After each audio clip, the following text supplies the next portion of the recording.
Good morning,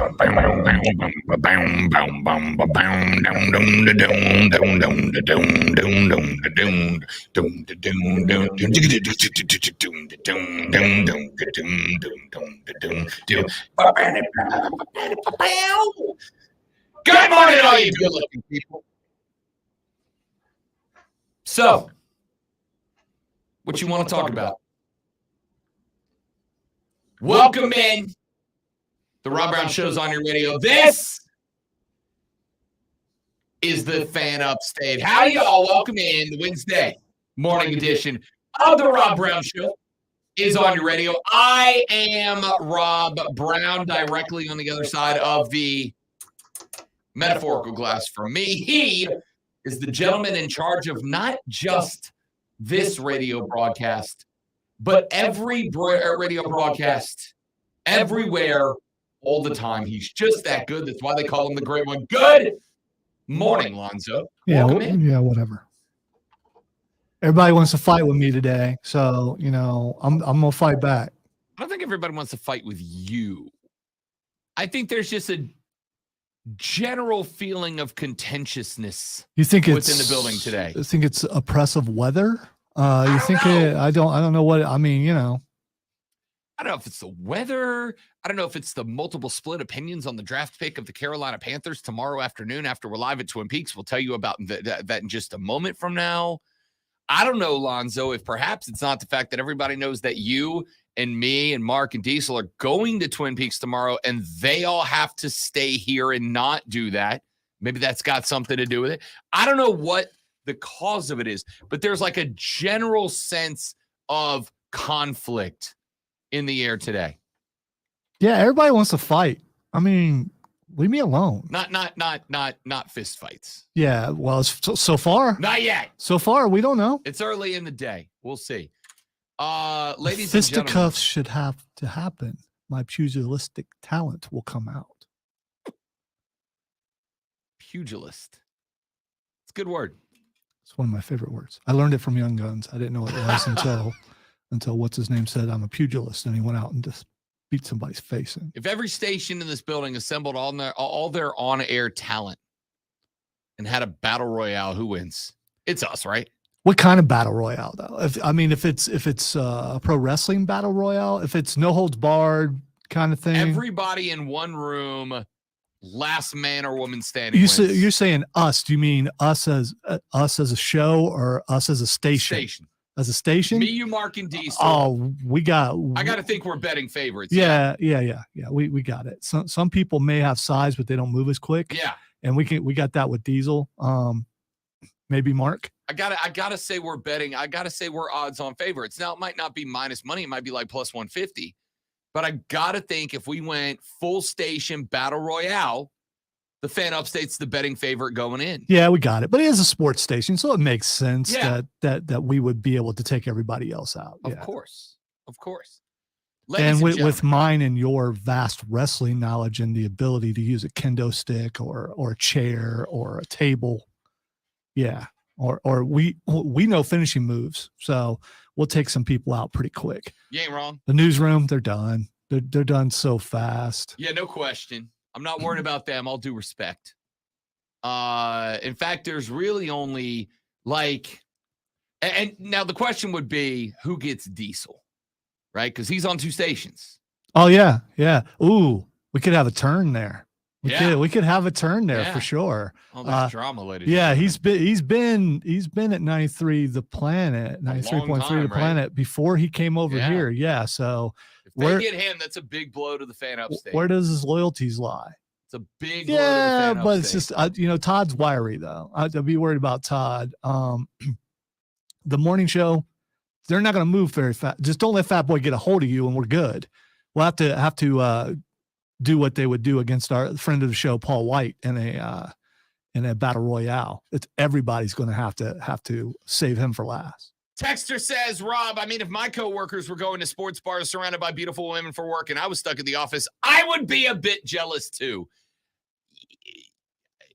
Yeah. I'm not saying that is a reason. I'm saying it's absolutely a reason because ya boys will be live on location tomorrow. I love you tomorrow. You're only. Finally, it's tomorrow. This draft, it's taking forever for this draft to get here. Taking forever for us to be live on location at Twin Peaks. I wish tomorrow was here right now. Tomorrow is here tomorrow. To be away from all the drama, possibly. All the angry people in the building. Listen, what really happened is Lonzo found another AI video right before we came on there. Oh, no. There's a series of events, including semantic arguments that we sometimes have that are pleasant. And then other times. You're not used to those yet? No, other times there's something behind it. So and maybe I side with management a little too much sometimes. Maybe that's what it is. Tomorrow, ladies and gentlemen, Rob and Lonzo will be live at Twin Peaks. I don't know why I referred to us in the third person, but it's accurate nonetheless. On Woodruff Road in the GVL. Yeah. We're going to be live from 9 to noon. The doors open at 11. You are welcome to tailgate from 9 to 11. You come in at 11. From 11 to 12, you can hang out and watch as Lonzo and I finish the show. And then at noon, the great one and I are going to head over to the biggest table in the building. We are going to hopefully be surrounded by you, the members of the Rob Brown Armada. We will have you guys there with us as we eat the Billionaire Bacon Burger. I will be ordering mine with floppy bacon, not crispy. I bet they look at you and go, no, we don't do that. We don't do that. We'll see, because we're going to find out. We will be having a hangover burger with the old fried egg on the top. Medium rare, ladies and gentlemen. Anything over that is burnt. Yeah, you don't put your standards on me. I will eat whatever I want the way I want it. Sure you will. Just wasting perfectly good, delightful hamburgers, but that's your prerogative, Bobby Brown. You're right. I can do what I want to do. It's my prerogative. Then we'll be having some hot wangs. Well, they say a dozen different sauces on the table. Can't wait for that. And of course, with the burger, Lonzo, the correct side is French fries. Apparently, French fries. Apparently, yes, because it was an angry retort. Steph, the Twin Peaks like, girl. What are you, stupid? Of course we have sass. French fries. I don't know. I knew French fries is a given. No, I thought no. That's not what happened. What happened was I said, you said, what's your side? And she was like, it's a burger, fries. Who gets fries and not a burger? The phrase of choice is hamburger and fries. I remember things differently, but that's fine. We'll go with what you said. Anyway, she was I got one of those. Hello. Yeah. One of those. Yeah. It's all right. McFly. Yeah. I get those quite often. Billionaire Bacon Had burger. some earlier today already. So, I mean, Hangover burger with fries and hot wings, along with the 29-degree brewskis on draft, which is going to be supplemented by the Rise Guys P1 Lager, which will be on draft, served at 29 degrees. If you don't have plans yet, you do now. If you do have plans already, cancel them, because we, ladies and gentlemen, will be live at Twin Peaks tomorrow, 9 to noon, and then hang it out after the show to talk NFL draft with you. And you can also when Matt Man and 9 are going to be there from the Rise Guys at noon, you could ask them who they think would win in a all-out battle royal between stations, because I'm curious to know what they would think. You know what they're going to say. You know what they're going to say. They're going to say us, because they're realistic. Let's real quick mention this out the gate, because I think we're kind of at the point where it's like, look, we're going to talk a little bit more draft. We've got 5 hours and 51 minutes of Rob Brown's show between here and the Carolina Panthers going on the clock. The end of the show yesterday got a little weird. And it got weird because I got sent a text message that said, and I quote, "Rob, what the hell is going on right now?" With a screenshot of the betting odds for the first overall pick in the 2023 National Football League draft. And I went and checked them out. And Will Levis's odds had jumped from plus 4,000 to plus 400. That's a ridiculous number. Then we found out that there was a rumor going around that something's going down, that Will Levis has been telling friends and fam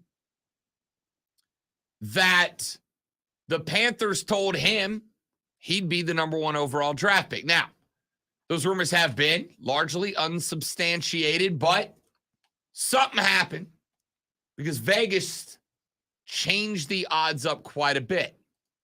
Now, since that point in time, the odds have leveled out a little bit.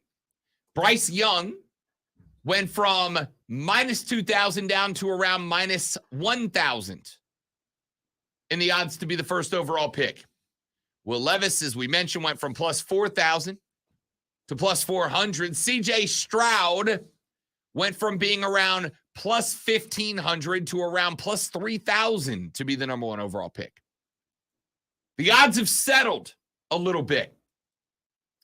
Bryce Young remains the betting favorite to be the number 1 overall draft pick. His odds have settled down at minus 1,250.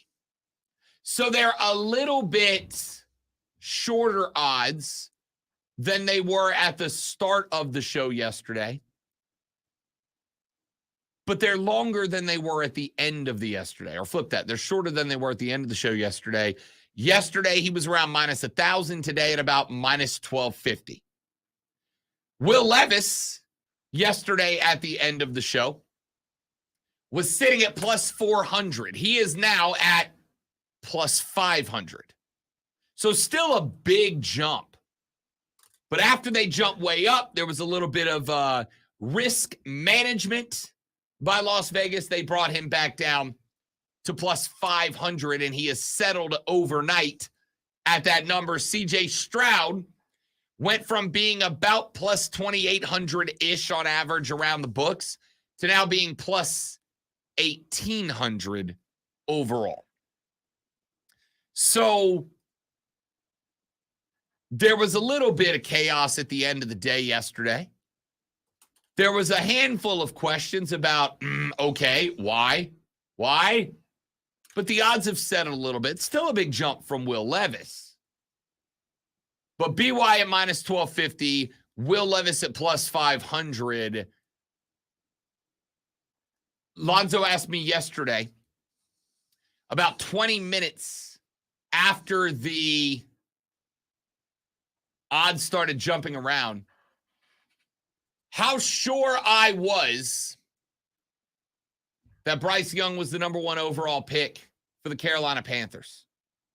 My answer at the time was like 83.627%. If Lonzo was to ask me the same question right now, 95%. 95% Bryce Young's the guy. Now, we don't know if that's correct. We won't find out until around 8:30 tomorrow evening. But Lonzo, Frank Reich said yesterday that he and Scott Fitterer have reached a consensus. So the fact that they've just now suddenly reached a consensus meant that maybe they were at odds about who they were going to pick? Or they're just letting everyone say that, I mean, everyone, they're telling everyone now that they've decided. They could have decided like 3 weeks ago.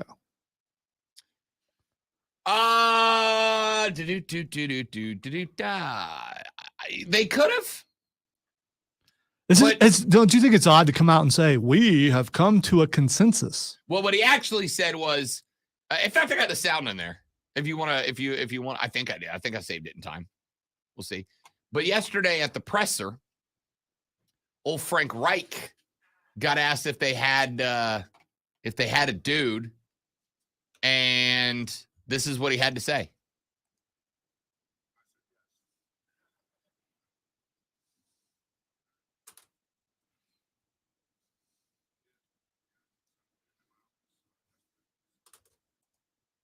Oh, just nailed that.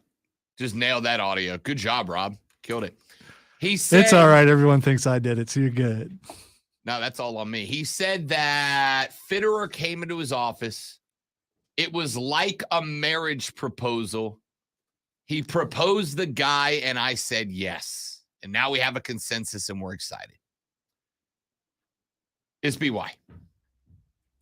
It's gonna be Bryce Young. I am sure of it at this point. The Will Levis thing. Wait. You said 95% sure. Now you're saying you're sure. I mean, man, if I'm 95% sure, have you come anything, to a consensus in your brain about whether? Yes, I have.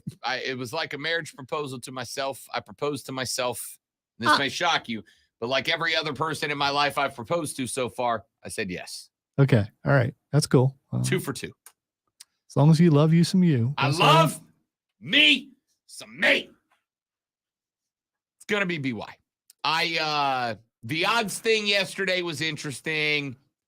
I don't think we overreacted to it by talking it as much as we did. That was a huge jump. It's still interesting to me overall. By the way, here is, however, potentially more interesting. Will Levis is no longer the betting favorite to be the number 2 pick. But neither is Will Anderson or CJ Stroud. Tyree Wilson is now the betting favorite plus 125 to be the number 2 pick. Will Anderson is now the favorite to be the number 3 pick. Will Levis to be the number 4 pick. So all of these odds jumping around yesterday were very, very interesting. I do think it was worth talking about, but as with most stories, it's settled down. We kind of got a little bit of a 30,000 foot view of the whole situation. And within a handful of hours, Frank comes out and goes, we got our guy. We know our guy. It's a consensus. We're good. And I don't think the consensus was to trade. If the Panthers were listening to offers or giving out offers, right now that would be being reported, and it's not. So BY is in the bag. Welcome to Charlotte, young man. Ladies and gentlemen, we have got draft to talk today. We got to talk NBA today. Why? Because Ice Trae Young went bananas yesterday. 38 and a dagger. Called game to keep the Hawks alive against Boston. We're going to talk about that. U.S. Soccer has a new sporting director, and he certainly does not sound like Greg Berhalter is going to be back as the manager. Might we have a new manager for the next World Cup cycle in the Gold Cup, which Charlotte hosts in June? We'll talk about that. Speaking of the Carolinas hosting, Chelsea and Wrexham set to play a game up in Raleigh, North Carolina. Talk about that later on in the show. Islanders knocking off the Carolina Hurricanes last night. The Canes still have the Islanders on the brink of elimination. They only need to win one of the next 2. But the injuries are starting to stack up. They're starting to face the war of attrition. Can Carolina get it turned around, put away one of the last 2 and move into round 2? We'll talk about that later on in the show. And today, we deep dive the other 30 teams making a first-round pick in the NFL draft. All of that and more coming up. I'm Rob Brown. He's the great one, Lonzo. And this is the Rob Brown Show. This is the Fan Upstate. All right, guys, got a live read right here. Stay right there. We will be right back.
you own a business, even if you've asked your CPA about this, you owe it to yourself to take another look.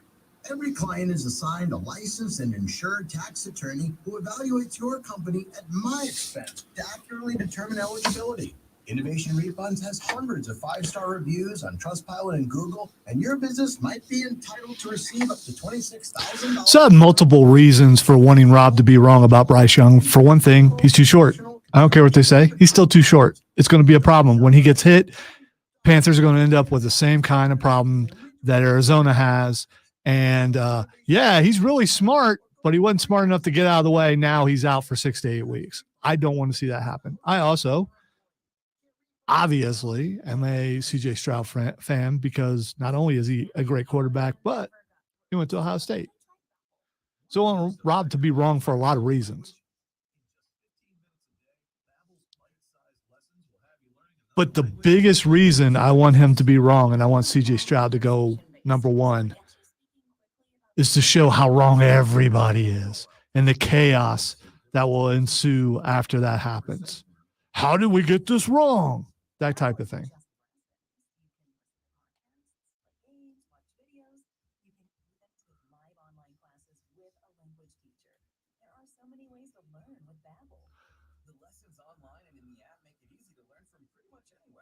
University studies have shown that using Babbel for 15 hours is equivalent to a semester of college Spanish. If you want to learn a new language, there's no better way than Babbel. Go to Babbel.com to try for free. That's Babbel.com. Babbel.com. Willie Nelson and family are on the road again, live in concert. On the road again. With Bobby Weir and Wolf Bros, featuring the Wolf Pack. He's all blessing. And Particle Kid. Oh, Willie Nelson. Wolf Bros. Ladies and gentlemen, taking the stage, Wolf Bros. Wolf Bros. They better not be clean-cut looking people. They better just I'll look 'em up. have long hair and big old beards and hair come out the back of their shirt. Lonzo, you're about to be very pleased. I'll look it up. Oh, no. I'm going to put it on the stream. Okay. It's well worth it.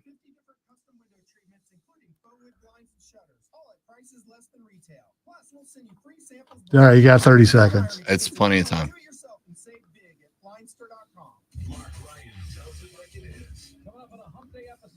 Okay. All right. That's what Wolf Bros should look like. Daggum Wolf Bros. That is what if you're going to call yourself Wolf Bros, that's what you got to bring. Especially my dude with the sunglasses on in the front. Yeah. I don't know, man. Sam Elliott's brother on lead guitar. Sam Elliott's hippie brother. That's the head of the pack, man. That's the dad of the bros.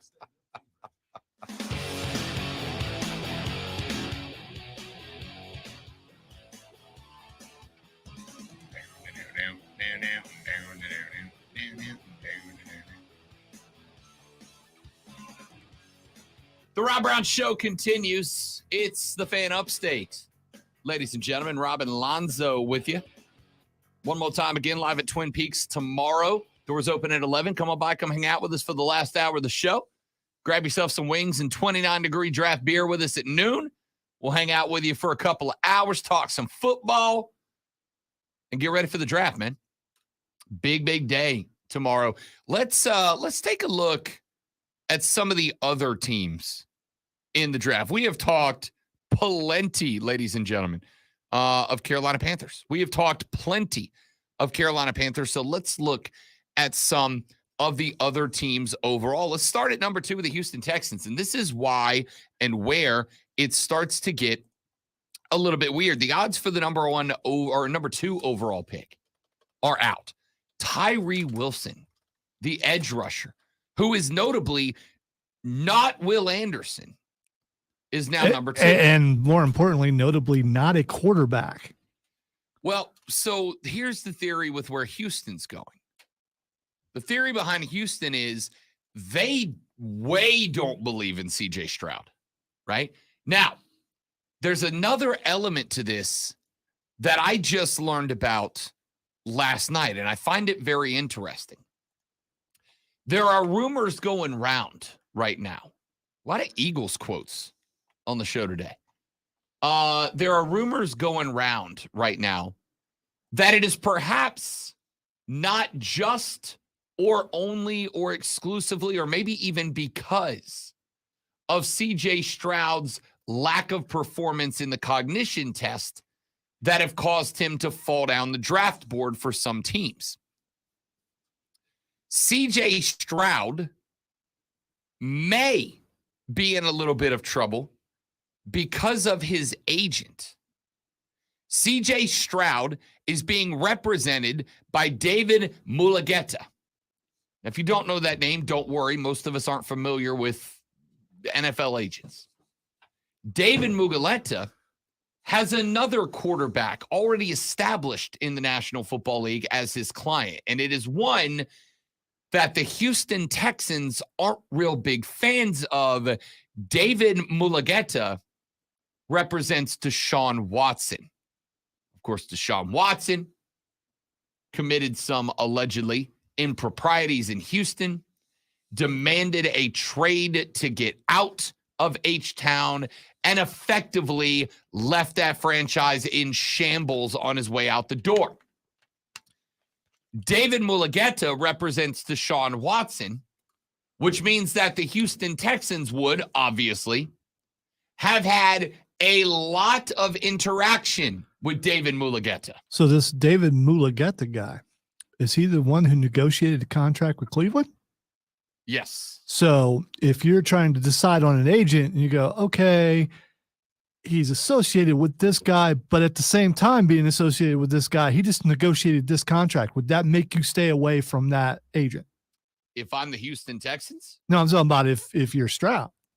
No. Yeah, I want to go with the agent who got the most lucrative contract in the history of the National Football League in terms of guaranteed money. But so you're saying the Texans would pass up on a quarterback. Okay, so they pass up on Stroud. There's a couple other guys out there. They're passing up on them too. Here's the thing. The Texans, based on reports at this point, the Texans don't believe in Richardson or Levis as number one guys either. By the way, the Texans are taking Bryce Young at number 2. If he's there, they will. But the Texans, about 2 weeks ago, sent out head coach DeMeco Ryans, former Alabama linebacker. He's now the head coach there in H-Town. He went in front of the mic. They said, hey, coach, are you taking a QB at numero dos? And DeMeco said, we are taking the right guy at number 2. And if we don't feel like the right guy is available at number 2, we're not going to rush into it. We're not going to take a guy that we don't believe in just for the sake of rolling the dice and taking a guy. And once Bryce Young became the odds-on favorite to be selected number 1 overall by the Carolina Panthers, the Houston Texans started shopping the number 2 pick. Now, there's potential that David Tyree is the number 2 pick, or excuse me, David Tyree. That's a whole different dude. Tyree Wilson is the odds-on favorite for the number 2 pick because Houston won't be making that pick there. Somebody else will jump up trying to get ahead of Arizona to get the defensive guy that they want off the board at number 2 before the Cardinals take him at 3, because the Cardinals obviously aren't going QB. But the reports of Houston shopping that number 2 around aren't there anymore. It seems like H-Town's taking a guy. And again, the reports are that they are willing to be awful for one more season because they might believe in Caleb Williams, the young man out of USC, who is set to enter the draft in 2024. Don't know that that is a fact. Don't know if that's going to lead to how it works out. But that's where Houston seems to be leaning right now. But again, the possibility of a trade back is there. we assume, though I could be incorrect, that the Texans would not trade back within the AFC South. There are two teams within the AFC South that appear to be looking at moving up to grab a quarterback. The Colts and the Titans are both looking QB. The Texans likely are not trading back to number 2 and allowing the Colts or the Titans to get their guy. Why would you? You got to play them twice a year moving forward every year. So the market for Houston to trade back shrinks by 2. Now, there are some teams that still could potentially trade up, but those are the 2 teams that are favorited to be first-round trade-ups for a QB. So I got to think Houston is going to stay at home at number 2. My pick at number 2 for the Texans is Will Anderson, the young man out of Alabama. Will Anderson is a dominant player. He is a do-it-all player. But Tyree has jumped up as the number 2 favorite in Vegas. Doesn't mean that is where they're going. But he's got some connections with D'Amico Ryans A. D'Amico Ryans had a lot of success with Nick Bosa in San Francisco as kind of the cornerstone of his defense B. And Tyree seems to have more traits in line with Bosa than Will Anderson does. And so that's the thought about D'Amico Ryans potentially taking the surprise pick. So there. you've got a defensive coach going for a defensive player, but that doesn't take care of your offense. If you're a Houston fan, and there probably has to be some out there somewhere, wouldn't you be upset with this pick? I mean, I know it's a good, I get it. You're going to get a great defensive player who's going to be able to play right away. But quarterback is your glaring need. Agreed. But if the team doesn't believe that Stroud or Levis or Richardson are a franchise quarterback. Yeah, but any of those guys are better than what they've got right now. I do not disagree. But the Texans believe that Caleb Williams is going to be better than all 3 of them. And it's not a thought that I hate, to be honest with you. Right? So the Texans are going to put it off because here's the situation. It's like with anything else. At the end of the day, what is going to make fans the happiest? Winning, right? Winning.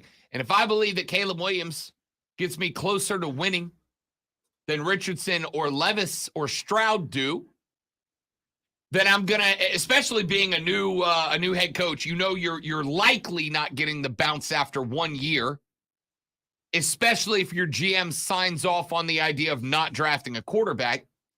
You hold off for a minute. So I wouldn't be shocked to see it play out that way. Arizona's sitting at number 3. The Cardinals seem borderline desperate to trade back. Why? Because the Cardinals are a team that have a bunch of needs. The Cardinals, depending on what composite rankings you look at, might have the worst roster on paper. The worst roster on paper in the entire National Football League. You know what the needs of the Arizona Cardinals are? All of them. All the needs. My first thought was height. Yeah. But that's just me. All of them. So they bring in John Gannon, another defensive-minded coach, but they also know they got to go offensive line. Well, here's the thing. The first offensive lineman is probably going to come off the board around 8, maybe 9, around Chicago's pick. Arizona, if they feel offensive line is the primary need, which I would think it is with Kyler Murray back there, they can afford to trade back. The problem is, for Arizona, with the fall of C.J. Stroud as a popular pick, with the knowledge that Levis and Richardson don't seem to have the heat behind them that they did even a week and a half, 2 weeks ago, it doesn't seem like anybody is looking to be uber aggressive about trading up. And if that's the case, Arizona might find themselves stuck at number 3 and having to make the pick. If they do, Broderick Jones out of Georgia is available. Ohio State's Paris Johnson Jr. is available. And Northwestern's Peter Skoronski, a guy that Lonzo and I both love, not just because he might have the best offensive lineman name in the draft this year, but Skoronski was the winner of the what lineman can gain the most weight in a single sitting of dinner competition that they organized themselves. A competition that I absolutely love. Love that Skoronski. Yeah. Hey, Skoronski. Grab the lunch pail. It's time to go to work, huh? It'd be a big lunch pail. Love that guy. It's more like a lunch bucket. You know what I mean? Skoronski. Anyway, that's the thought right now, is that if they can't trade back, Arizona goes offensive line number 3. Way too early for an offensive lineman there. But again, it is the biggest concern. The Colts sit at number 4. If there is a team likely to trade up, this would be the spot. But here's the thing. If the Texans aren't going to go quarterback, and if the Cardinals aren't going to go quarterback, there's no reason for the Colts to trade up, right? Especially since they orchestrated the whole C.J. Stroud defamation thing, or whatever it's called. Damn you, Pepe. If Lonzo's conspiracy theory, C-O-N-spiracy, is correct, the Colts don't need to trade up anymore, because every quarterback that's not named Bryce Young is going to be available now at number 4. That wasn't the thought initially. Initially, the thought was one of the QBs is going to be available for them. One of the QBs, maybe Will Levis. And if they're not happy with that being the guy, the next step for them is to trade up with Houston or trade up with Arizona and get the job done. But now it looks like neither of those teams are looking quarterback, and there doesn't appear to be the expected rush of other teams also looking to trade up. So I think Indy is now going to sit at number 4. Now, here's where Lonzo's C-O-N-spiracy does get interesting. Todd McShay put out his rundown of draft thoughts yesterday. And McShay and Kuiper are now both reporting that the Indianapolis Colts have fallen in love with Will Levis. Levis might come off the board before Stroud, according to McShay and Kuiper. In fact, McShay writes, quote, "The Will Levis Colts buzz is very real, folks. Indianapolis seems to be extremely intrigued by the Kentucky quarterback. In fact, if Levis is off the board, I'm not sure what the Colts do from there. The only information I've heard on them this week is they're interested in Levis. Things could change, but that's the latest buzz around the league." And Matt Miller was hearing similar stuff at the end of last week, end quote. This is why I told you yesterday I think C.J. Stroud might be stone falling right now. Because if Indy doesn't take him at 4, I don't know where he goes. You want to up the ante? You want to make it even more interesting and watch Lonzo get even more frustrated? Don't do that. The Seattle Seahawks are at number 5. The prevailing thought right now is that Seattle is not making anything but a quarterback here. They love Geno, but here's the reality. Geno sat so long on the bench that his shelf life is sooner rather than later. So they might want to find the guy. Now, if you got Geno Smith and you're looking for a replacement to be mentored by Geno Smith, You're going to go with Anthony Richardson. I know that's what you're going to do. again, I'm not the only one here. I'm not the only one here. Florida's Anthony Richardson fits the Geno Smith protocols. You know that if you take Anthony Richardson, a guy that I have mentioned to you multiple times leading up to this draft, Anthony Richardson might have the highest potential ceiling of any quarterback in this draft. Anthony Richardson physically might be capable of more than C.J. Stroud, than Bryce Young, than Will Levis.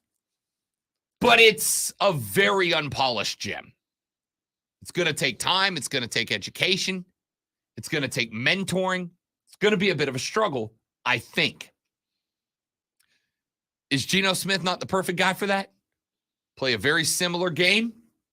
Play a game that loves to move the field laterally along with them. Plays a game that's about being intelligent but running the ball when things go south. Richardson's going to drop to Baltimore. That's Baltimore wants him. That's where he's going to go. We'll find out. But I got to think if Richardson goes to 5, he's the pick of the Seahawks. Now we get to Detroit. This is where I think C.J. Stroud comes off the board. Number 6 to the Detroit Lions. Yeah. All right. So this does bother me. Why you want to do that? I realize that Detroit is up and coming and better than what they were, but they're still not good. Why you want to put CJ on Detroit? Why you want to send an Ohio State guy to Michigan? I'm going to tell you right now. What are you doing? I'm going to tell you right now. I don't think outside of Carolina, there is a better landing spot for CJ Stroud in the top 6. I don't think there is. I don't think Seattle's a better spot. I think they're locked in with Geno for a couple more years. I think CJ Stroud's day one ready. I don't know that sitting helps him too much.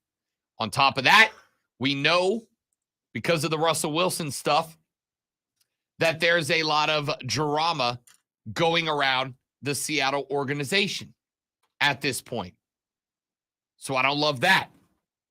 I don't think Indy's going to be good for another couple of years.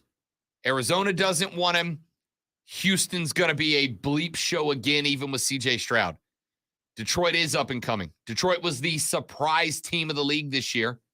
They will not be a surprise next year because this team's pointed in the right direction. I don't think there is a team that is more ready outside of the Carolina Panthers than the Detroit Lions. This would be beneficial for C.J. Stroud. Let's take a break. When we come back, we'll round out the top 10. The Las Vegas Raiders, the Atlanta Falcons, the Chicago Bears, the Philadelphia Eagles. Where do they go? We'll trot you through some of those and continue running around the league next on the Rob Brown Show on the Fan Upstate.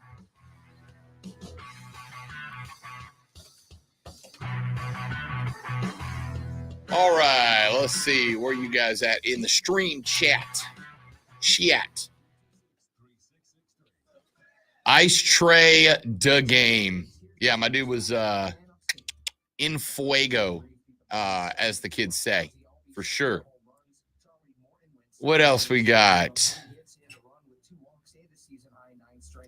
Berhalter to Mexico calling it now. Man, after they've seen what we've done, I don't know about that. But we'll see. We'll see. On the right ship for this boat show. Well said, Skrilla. That is exactly right. Exactly right. James says, go Hawks. My hate for Boston makes this easy. Yeah, I can tell. Luke said, any Fan Upstate swag tomorrow? Luke, I am going to say probably. I don't know how much. I know the last remote I did at SC Upstate, we had a fistful of T-shirts. I would expect the same tomorrow. So I'm going to say like a solid maybe. Hopefully. James said 31 other teams aren't as dumb as Cleveland. You got to hope so. Got to hope so.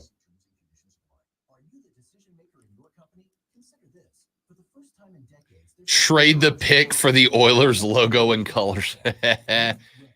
Somebody said yesterday, which of the original teams has done the worst job with their new helmets and their new looks and all that? I really like the Oilers' old stuff more than I like the Texans stuff. Yes or no? Take the Houston Oilers stuff over the Houston Texans stuff? No. No? I hated the color scheme. Did not like the color scheme. Really? Yeah. Man, I love the old Oilers stuff. Yeah, the color scheme was putrid to me. It wasn't creamsicle orange. No, that's bad too, but as a part-time Texans fan, if they don't take a quarterback in the first round at all, the fan base will revolt. Yeah, I know, but first-year head coach and probably looking at a new GM next year. Might have to trust them a little bit. Skrilla said Arizona's concern first is tallness. Tallness. Can't teach height.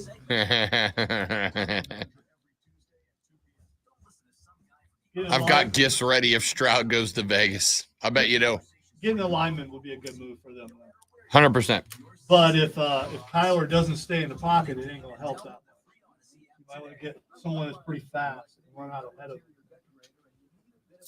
Kyler even back yet from his injury? I don't know. When he's supposed to be ready for camp. They'll help you find the best color combinations with slacks, shirts, polo suits, and so much more. There's nothing quite like surprising your sweetheart. I get it, Chris. And it's not about the Oiler thing. It's just that blue bothers me. It just, I don't know why. Maybe that blue doesn't make my eyes pop. So that's all I care about. So the Panthers started their voluntary mini camp yesterday, and we got to see the Trust the Process blue for the first time. Did you see it? I did not. I kind of dig it. TBH, I kind of dig it.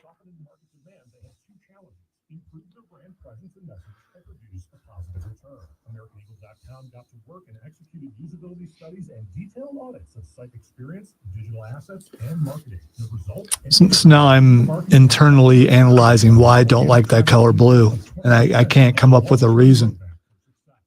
See, like orange. I don't like orange. I've been, I got a new thing of dry erase markers. There's an orange in it. I've been contemplating throwing it away because I'm never going to use it for anything.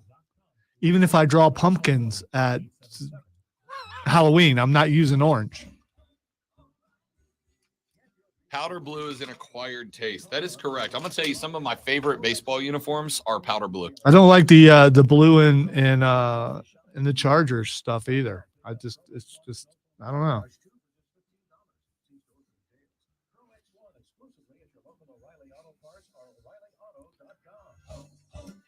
The Ole Miss Runner Rebels powder blue with the red lettering is a beautiful jersey. I hate the Philadelphia Phillies, but the Phillies powder blue unis with the red P logo are good. Why is it called powder blue? I mean, Can't answer that. I do not know. Google is only a phone call away. Visit bankofamerica.com/banking-for-business to learn more. What would you like the power to do? Copyright 2023 Bank of America N.A. From the Ingalls Market Studio, the Upstate, 97.7 FM Greenville. comes from cobalt, apparently. Huh.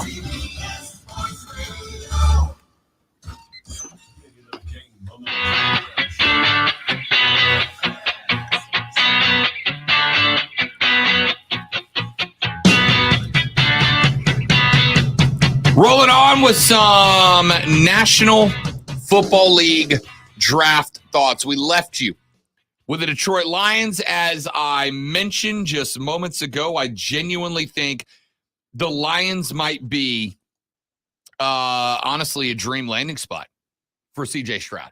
I think that's an up-and-coming team. I think they've got a lot of talent. I think they've shown commitment to rebuilding the offense. I think they got a head coach that's exciting to play for right now. And it's not to say that last year won't be a bit of a one and done on the enthusiasm scale. We'll find out. But he could do worse. He could be a Texan. I'd count the old Detroit Stars and be thankful in that case if I was CJ Stroud. Let's move on. Las Vegas Raiders sitting at number 7. Apparently, the Raiders were a team that were also exploring a trade up to get number 1. Why? Because they believed in Bryce Young as well. Unable to get it done. And now, according to a number of sources, Vegas is out on this quarterbacks class. The belief around the league is that the Vegas Raiders are happy with the situation they find, or at least content to wait one more year because of the situation that they find themselves in right now. I don't necessarily love it or hate it. Jimmy G's there. They got him for a couple of years. Do you trust the guy not to get injured? Apparently the answer is yes. Yeah, if he doesn't get injured, he wins games. Yeah. That's what he does. If he doesn't get injured. And there is your problem. Right now, I think Vegas is looking cornerback. I think they're looking DB. You've got a couple of them right there. Devin Witherspoon is there. Gonzalez is there. Both of them are considered top-tier prospects at the position. It comes down to whether the Raiders want to go with the physical cover skills of Witherspoon or the elite tackler in Gonzalez, A and B. If either one or both of those guys is off the board at that point. The next team of interest, obviously, the Atlanta Falcons. The Falcons are going cornerback. They are going defensive back specifically at the corner.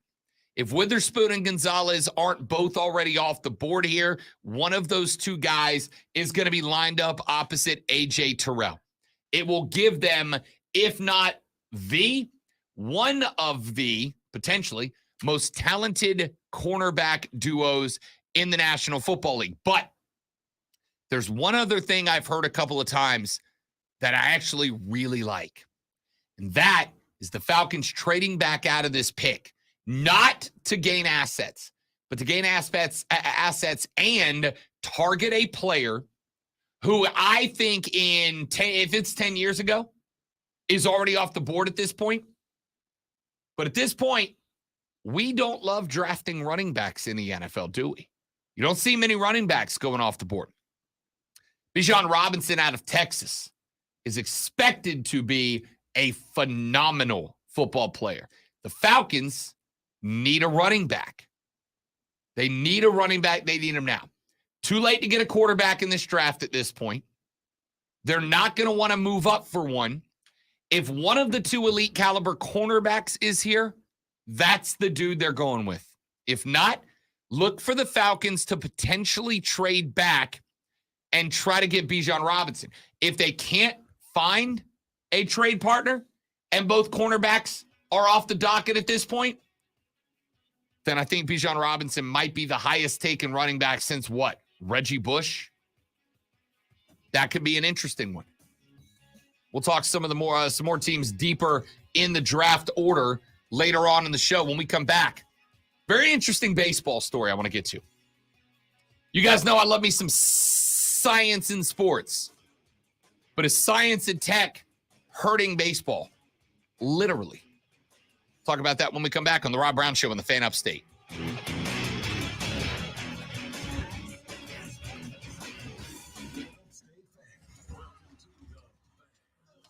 Lonzo, would you like a mint? First of all, dude. First of all, dude. You from here. No, I'm drinking. Okay. That's mints and Dr. Pepper. Probably don't go well together.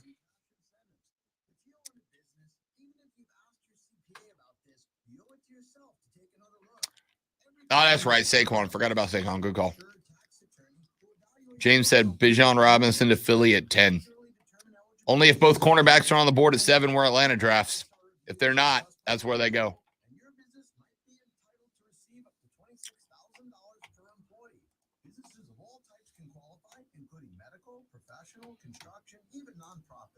Please don't miss out on this. Even your doctor would tell you to get an extra. By the way, that thing that you're doing with the mint, I want you to know that's going out over the internet. So I just want you to know. If it's loud to me over here, I can't imagine what it's like over that microphone that you were right next to. Sound like Chewy Mints.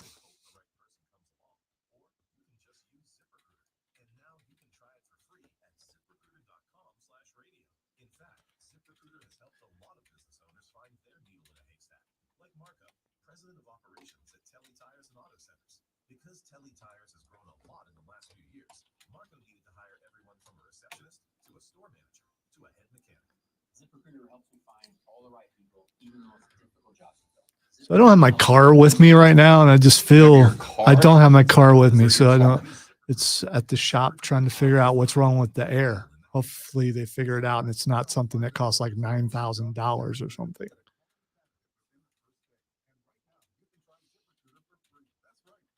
I'm always worried that on the day that I don't have my vehicle, that's the day I get fired. And it's raining. Which means that Lonzo's going to get his sad end of the TV Incredible Hulk show walking down the road to a piano piece. Except I'm not going to hitchhike. I'm just going to sit out on the curb till they have me removed, I guess. That's my secret, Captain. I'm always angry.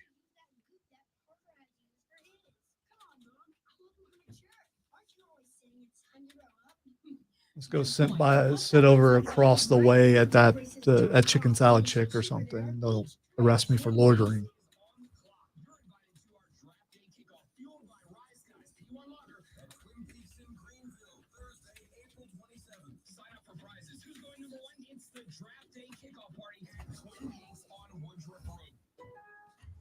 Hurry and shop the final days of Springfest at Lowe's. Right now, get an additional $300 off when you spend $1,996 or more on select major kitchen appliances. And keep your lawn looking fresh with savings on the Ego 15-inch string trimmer. It was $219, now it's $199. Shop Springfest today because Lowe's knows spring. Lowe's knows home improvement. Valid through 4/26. Selection varies by location. While supplies last. Exclusions apply. See Lowe's.com for details. Wendy's $3 breakfast deal is a bacon or sausage egg croissant plus small seasoned potatoes for $3. It's the breakfast that don't miss. So if you did miss Wendy's breakfast, don't imagine fresh cracked eggs, sizzling sausage, crispy bacon, and block out those hot, buttery, flaky croissants. Croissants don't really make a sound, but if they did, for a breakfast that don't miss, Wendy's is that breakfast. Or a breakfast that don't miss. Wendy's $3 breakfast deal. Brown Show, now 19. I like this staff, not just because of the names on it, and not just because of the XP they bring, but because if Frank Reich is a good personnel manager, if he can sit down when coaches from different schools of thought inevitably bump heads about the right thing to do, if Frank can navigate all of those storms, this staff could be scary good. The roster's already good. It needed a top-tier coaching staff that needs a quarterback. Those were the two things that had to be checked off. I've been saying for months now. The Panthers are a good head coach quarterback duo away from being a very good football team. Well, they've got a good head coach who is now filled out a staff around him that gives him opportunities to succeed. Now we just wait to see who's going to take the first snap of the 2023 season. Same great show, new time. The Rob Brown Show. Now 98 only on the Fan Upstate. Yeah, the one closest to traffic, whichever one that is, so I can look longingly at the traffic and wish I had my car so I could at least go home and cry.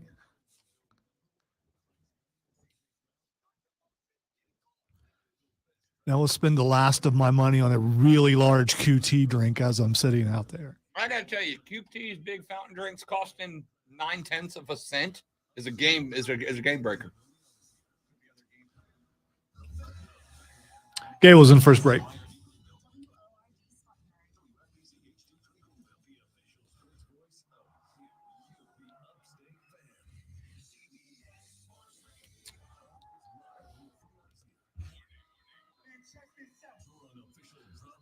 Aaron Rodgers looks older than Robert Saleh.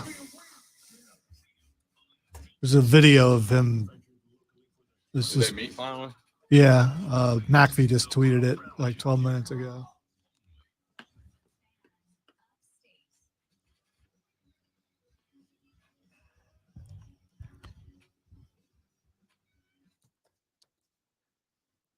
Our numerados of the Rob Brown Show goes now, ladies and gentlemen. This is the Fan Upstate. Welcome back, y'all. I'm Rob. He's Lonzo, and we collectively are glad to have you. The Gilstrap Family Dealerships.com phone line is open for you right now at 844-326-3663.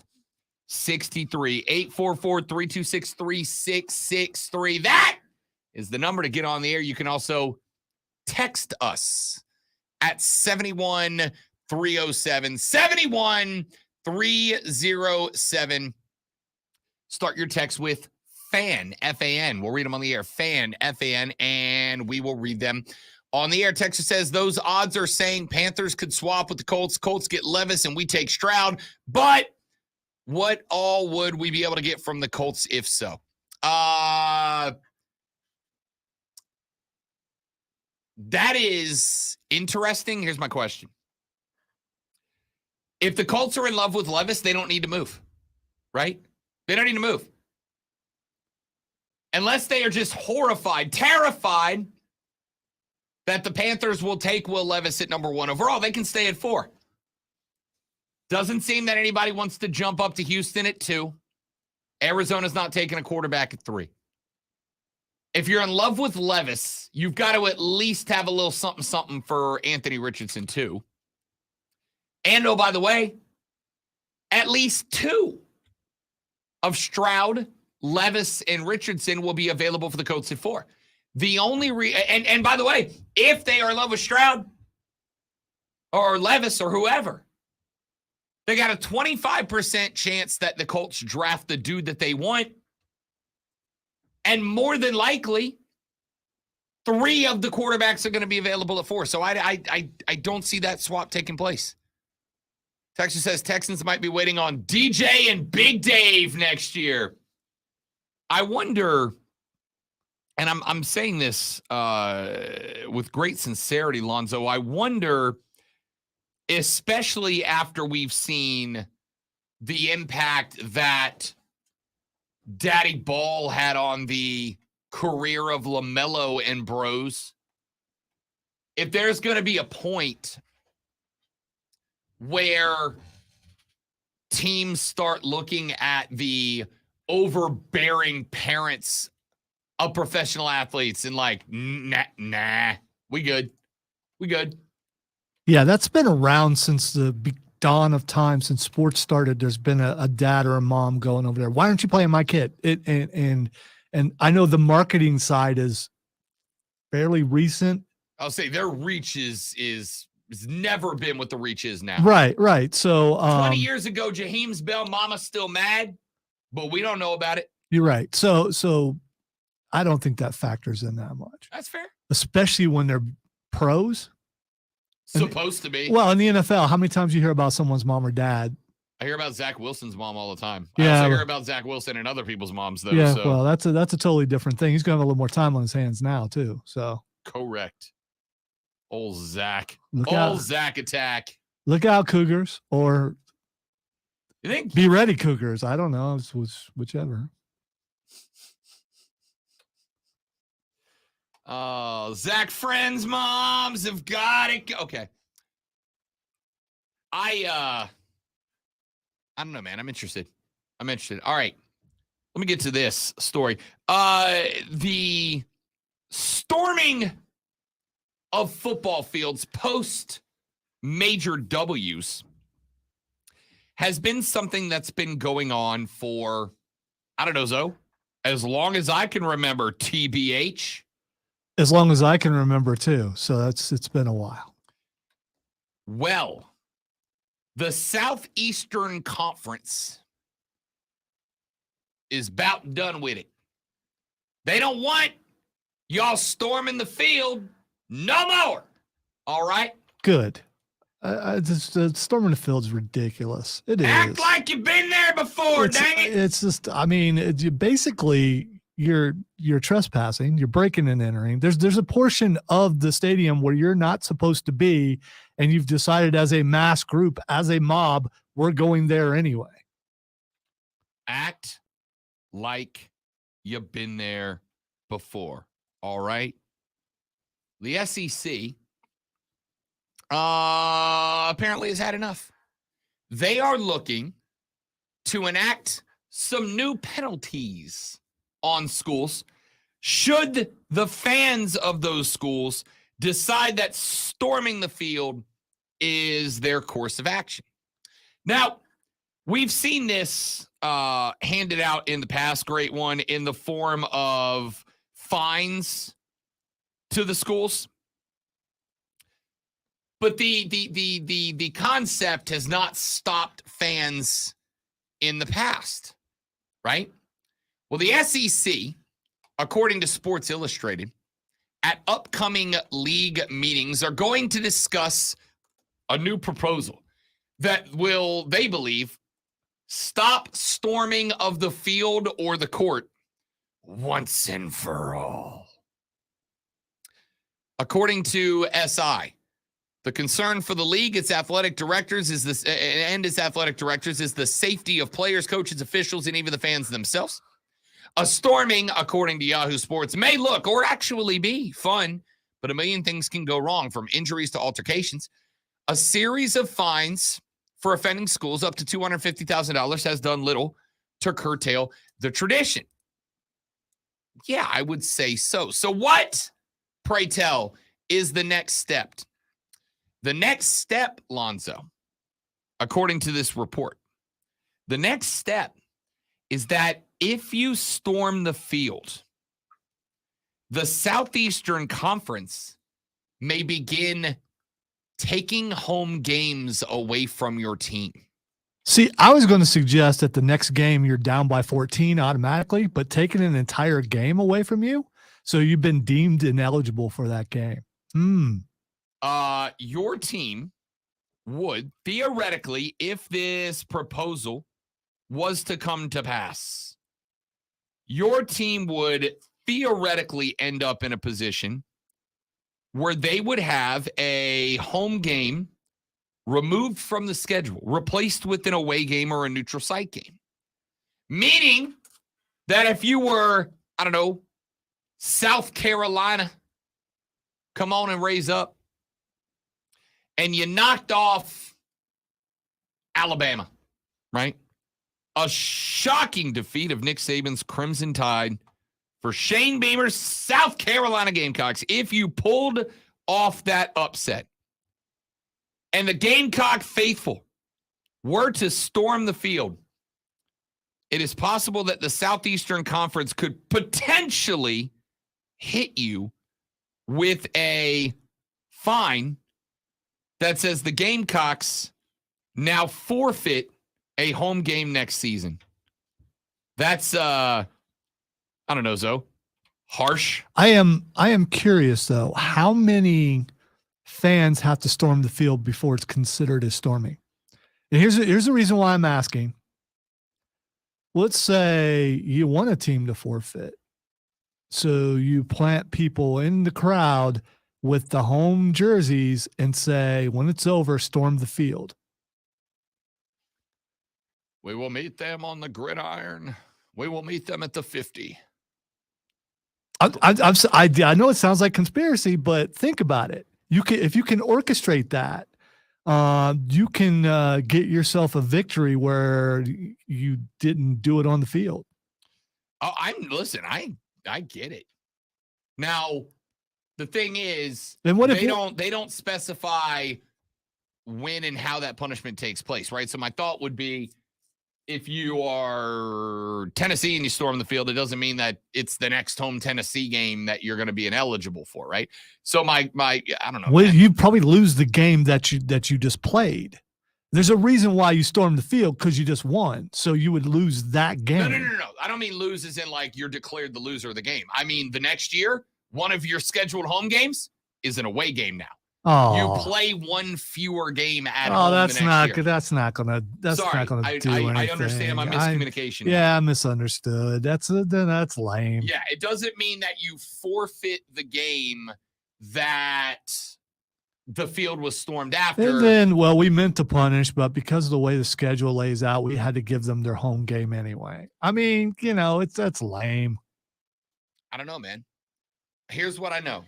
I know the SEC is deadly serious about ending field storming. They do not want it to happen anymore. They are unhappy with the existence and reality. And at the end of the day, if you really sit down and think about it, it makes sense, right? As Lonzo pointed out a second ago, it is at its core a dangerous scenario. Not only do you have 100 football players of the home team, but you got 100 players of the away team trying to get off the field. And all it takes, plus all the people who work in there, the referees, all the training staffs from both sides, there are a lot of people out there. Yeah. And you can see when you watch the stormings of the field, you can see people in that crowd who are legitimately afraid, because they don't know what to do with all those people milling about. The dramatics of the stormings of the field are not lost upon me, for the record. I love it. So the first question I would have is this SEC only? If South Carolina welcomes Clemson into Willie B next year and upsets them for the second in a row, and the Gamecock fans take to the fields. Wait. First of all, you don't know that South Carolina won't be favored, so don't say upset. I mean, we don't know how the season's going to go. Maybe Clemson comes in and South Carolina's favored to win. Just saying.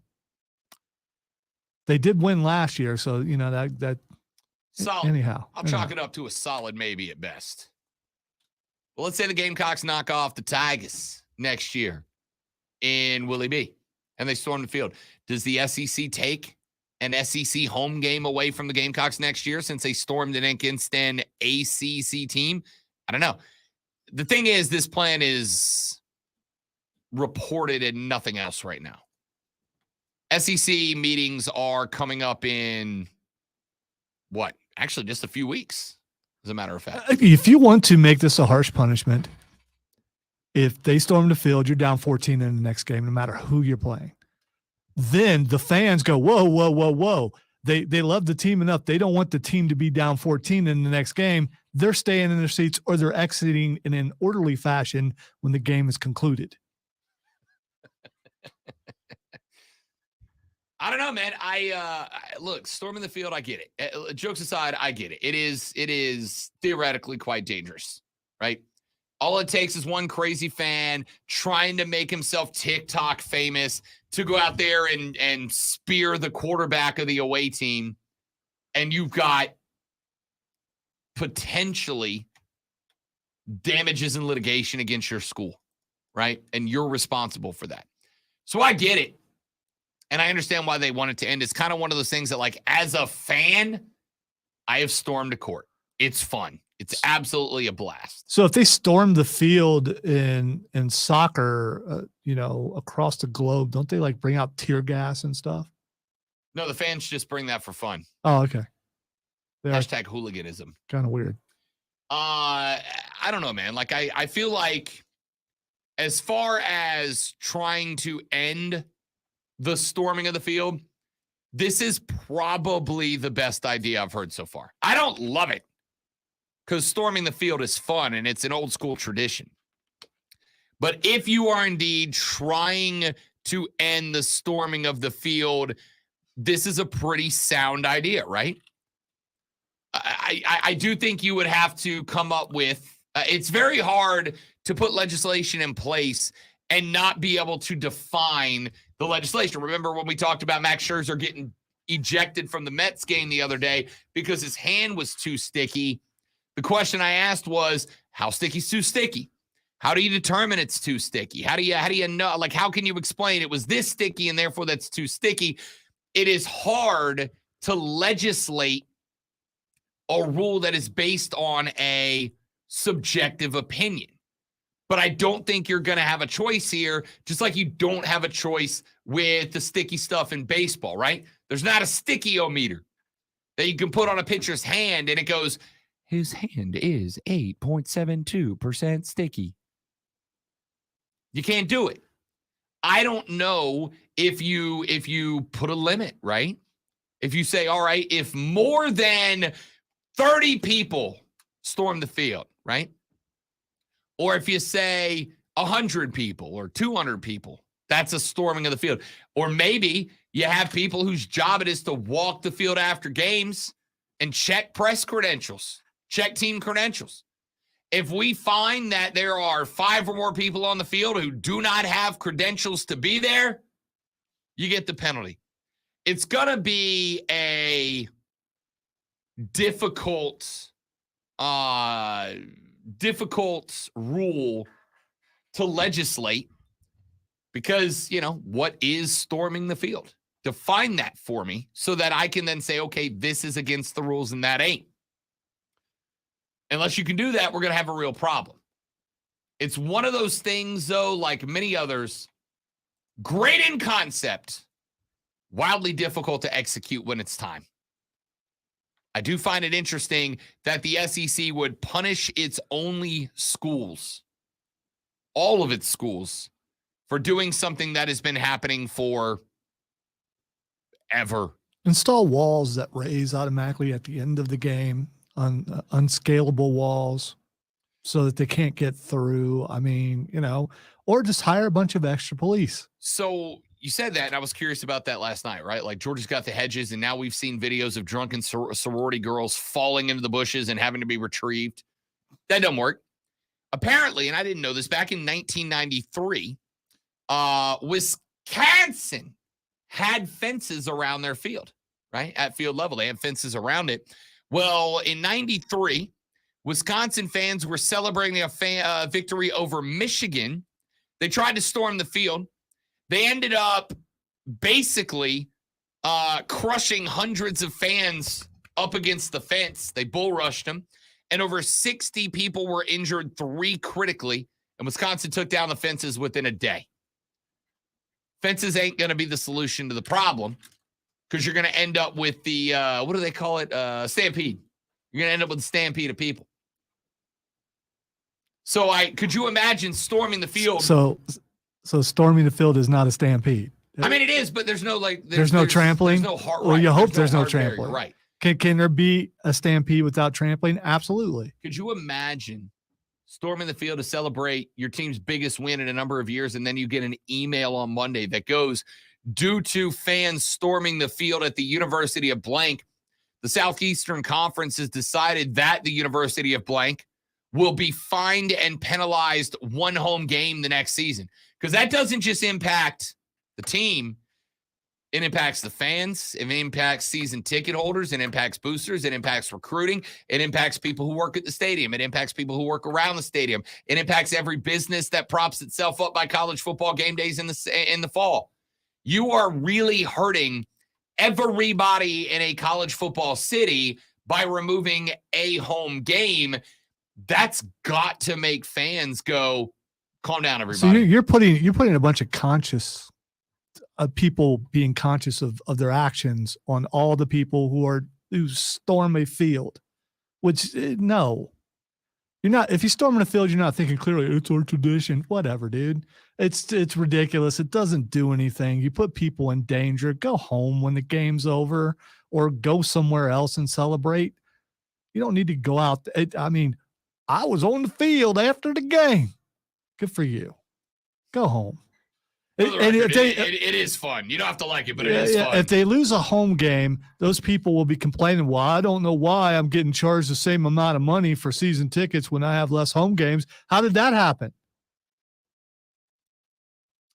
Nathan says, can't you just do what pro sports do? Any fan found on the field can't come to the stadium anymore. You'd think so? Or just tackle the first one over. I mean, just hire a bunch of Terry Tate office linebackers. Why not? Or just, have both benches ready. Hey, you didn't play. You're going to get some action. The first one over, it's all yours. You guys can, whoever's fastest is going to get them first. Get them tackling dummies, man. All right, let's take a break. When we come back here in just a minute, I want to get to that baseball story I've teased a couple of times. Science and tech are changing the way we approach sports. We have talked about the mad scientists like Bryson DeChambeau. I've told you what a college football nutritional program looks like. It's why college football players are now getting to be 350, 360 all muscle. But baseball's got a problem. Players are being injured at a greater rate this year than ever before. And there is a prevailing theory about why. We'll address that when we come back on the Rob Brown Show on the Fan Upstate. Got a live read here, guys. Stay right there. We will be right back, y'all.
We'll be right there. All right, we back. to unlock.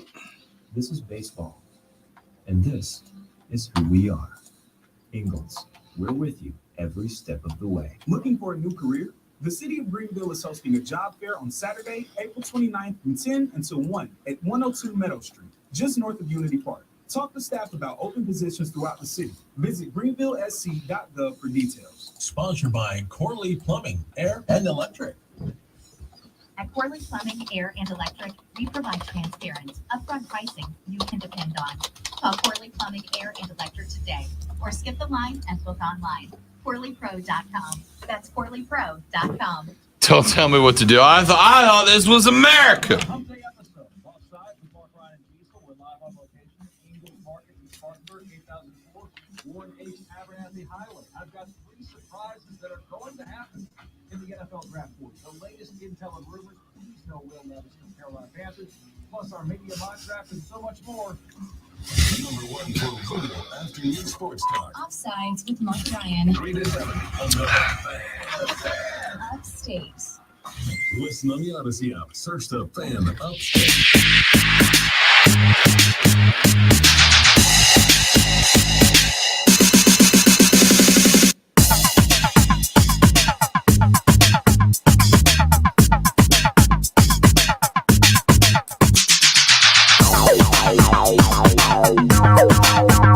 Y'all know I love me some science, man. Math don't lie. I'm really bad at it. That's why all my jobs are words jobs. I do words all the time, but math don't lie. If you can figure out, you're going to be in pretty good shape. But there's a theory going on right now in Major League Baseball, and it's a very interesting one. I've told you a couple of times that injuries are up in Major League Baseball right now. Like, by a lot. Last year, over the first 20 days of the regular season, there were 189 Major League Baseball players who went on the injured list for a stint. This year, 236. It is the highest number ever in that period. 189, 192, 151, 181, 173, 149, and 169. Those are the past few years. This year, 236. So the number's way up, and there's a handful of theories. The first that people have floated is the pitch clock, and it's entirely possible that the pitch clock has some role in this. Players did express concerns about it when the new rules went into discussion. There was some trepidation. Relievers are getting less time to warm up in the bullpen and on the field before they got to start pitching. Hitters have only one timeout that they can call in the box to stop the pitch clock. So a lot of guys are saying, hey, I don't get to go through my pre-swing routine. What's happening to me? My pre-swing routine. You're going Elmer really Fudd. did. You're going Elmer Fudd. My pre-swing routine. See, there it is. So because I'm not getting to go through my normal course of actions, I'm setting myself up to be injured. There were all these discussions, and the players may or may not have had a point. But Jeff Passan spoke to an athletic trainer who said, quote, the clock has nothing to do with it. I'm not seeing it, end quote. He said 2 other trainers said the same thing. So if it's not the pitch clock, what might it be? Could it just be an unlucky year? I mean, perhaps, but again, that's not the number. The past 5 seasons were 151, 181, 173, 149, and 169. This year, it's 236. If it was 10, 12, 15, 20 above the average, I'd say that's unlucky. We're talking about almost 50 more players than the league average. In a game where there are 9 guys that play routinely on a team. So it could be that. But here's the theory that's getting floated right now. That this might be a problem, an unintended consequence brought on by science and technology. Every sport the last few years has seen an increase in technological innovation designed at optimizing, maximizing the efficiency of player movements, right? I played golf last Friday. One of the things that I did when I was playing, Zoe, was I would set my phone up in my cart, and then I would push the video function that allows me to film at like 1/16th speed. It slows everything down to a turtle's pace. And what that allows you to do is look at your swing in super slow motion. You can swing the club with your normal speed, but look at it in super slow motion. So you can say, okay, I'm bending my left arm. I need to keep that straight. My right elbow flared from my body. I need to work on keeping that in. My head was bailing out of the swing before I made contact. I need to keep my head down. My hips aren't turning into the golf ball. My hips are staying ahead. I'm swinging with my body instead of my hips. You can break down little elements that you wouldn't be able to see at regular full speed. So how'd that help you out the other day? It actually helped out quite a bit because by the end of the round, you can ask Michael Pius. I played with him. On the air, I heard you guys talking about 18. Yeah. One of the things that I was working on in the back nine was turning the hips more in contact, right? It was like you got it started, but you got to finish the hip turn, man. Wait, it's in the core. Have you lost your wiggle? No, I still got wiggle. Okay. All right. Still got wiggle. Just checking. I wasn't engaging the wiggle enough. He said engage the wiggle. So I did. By the end of the round, I was piping drives. I was picking up like 6-7 yards of distance on the drive just from that one little thing that I picked up from slow motion, right? Now, think about it if you're a pitcher. What is it that makes a curveball curve or a slider slide? Rotation of the baseball, right? The faster you get the ball rotating, the more the seams hit the wind, the more that ball dives on the break. So it has nothing to do with sticky stuff. It does, and we're going to come to that in just a minute as well. But all the sticky stuff does is gives more tack on the baseball, which means when you snap that wrist at the end, the ball spins faster. It's got higher RPMs, therefore, it breaks more, right? Well, one of the things you've got now is you can put that pitcher under a camera that films at 1 billion frames per second, and you can literally see the instant that a finger breaks off the ball and starts the spin. Because if you're throwing a breaking ball, if you're throwing a curveball, for instance, a curveball is snapped off of the pointer finger, right? A slider off the middle finger, a curveball off the pointer finger. The last thing that touches is that pointer, and it pops and pushes down to create that spin. Well, if you go look at the super duper slow motion cam and you see that the pitcher's throwing a good curveball movement, but the last thing off the hand, the last finger off the ball is the middle finger, that's going to decrease the break a little bit. Give hitters a better opportunity to get a bat on the baseball. So what does that pitcher do? What does he work on now? He works on changing that release finger. Release the middle finger earlier so the last finger off the baseball is the pointer finger. But what that does is it changes the mechanics of your throw, right? You have to change something to change something. So if you're out there and you've been throwing a curveball one way from 8th grade through your major league professional debut at 23, 24 years old, and then all of a sudden you get there and they go, we got to change this little thing. And you've been running this for, 12 years, and now all of a sudden they go, that's not how you throw anymore, and you got to change it. There's a million little muscles inside of your body that all have to do something different, that aren't trained to do it. And when your muscles aren't trained to do a thing, that's when they're at their most likely to be injured, right? That's why you stretch before you run, to get those muscles warmed up. Hey, we're going to be doing this now. Get ready for it. And so the thought is, when you're putting these guys under these cameras and you're putting them under radar devices and you're putting them under all these different scientific instruments and you're tinkering, you're doing it in the name of efficiency, right? A batter goes up there and you go, wait a minute. Here's the thing we're realizing. You're putting your left foot here.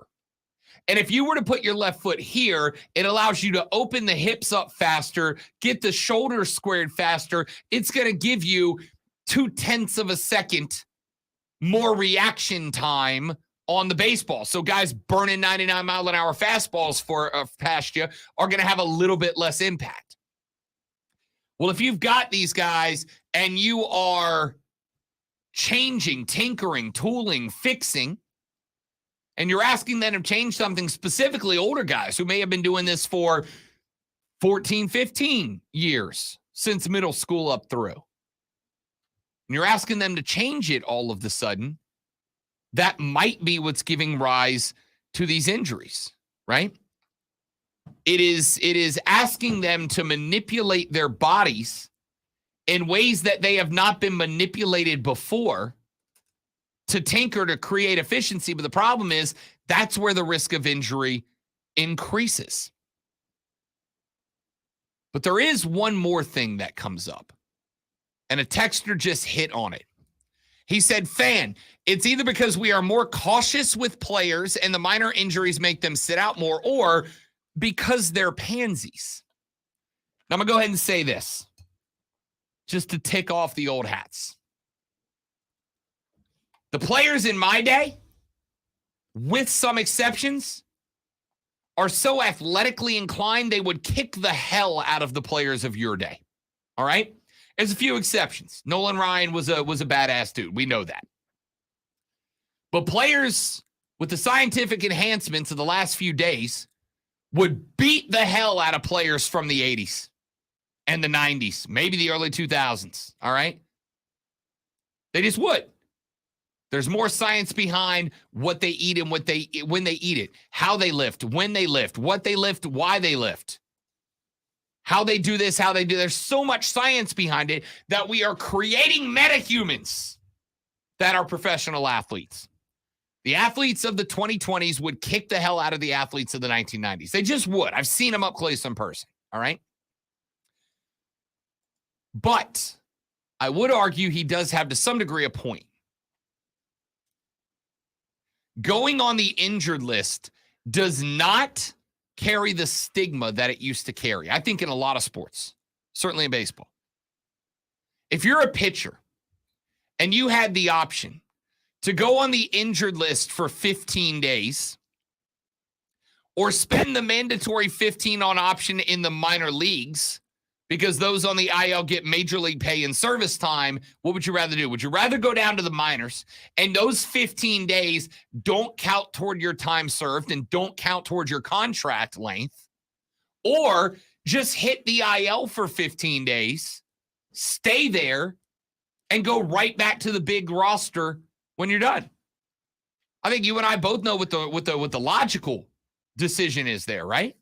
Unless you really want to work on your game. Sure. I'm going to tell you right now, the majority of us do work I think to get paid. Yeah, there are some, and some of us work and get what we get. I think there are some people who believe if they stop doing what they're doing, then they're going to get out of rhythm, especially with baseball. I mean, you stop practicing for 15 days, that's a couple of weeks with doing nothing, where you could go down and take it easy in the minors. But keep in mind, as I mentioned, you are absolutely correct. If the only thing that mattered was performance, the correct decision is go down to the minors, stay in Gwinnett or Tulsa or whatever for 2 weeks, work on your stuff, work on getting healthy, and get called back up. But again, you don't get service time for that, right? That's the big deal here. Those on IL get major league pay and service time. Those that are on a minor league roster do not. So if you go down to the minors instead of going on the IL, you're not getting your service time added to your contract, and you're not getting your big league salary rate. You get a different rate. Hell yeah, I will sit in the locker room, dressed but injured, get my 15 days of service time, and get my big league paycheck. Sure, I want to work on my game.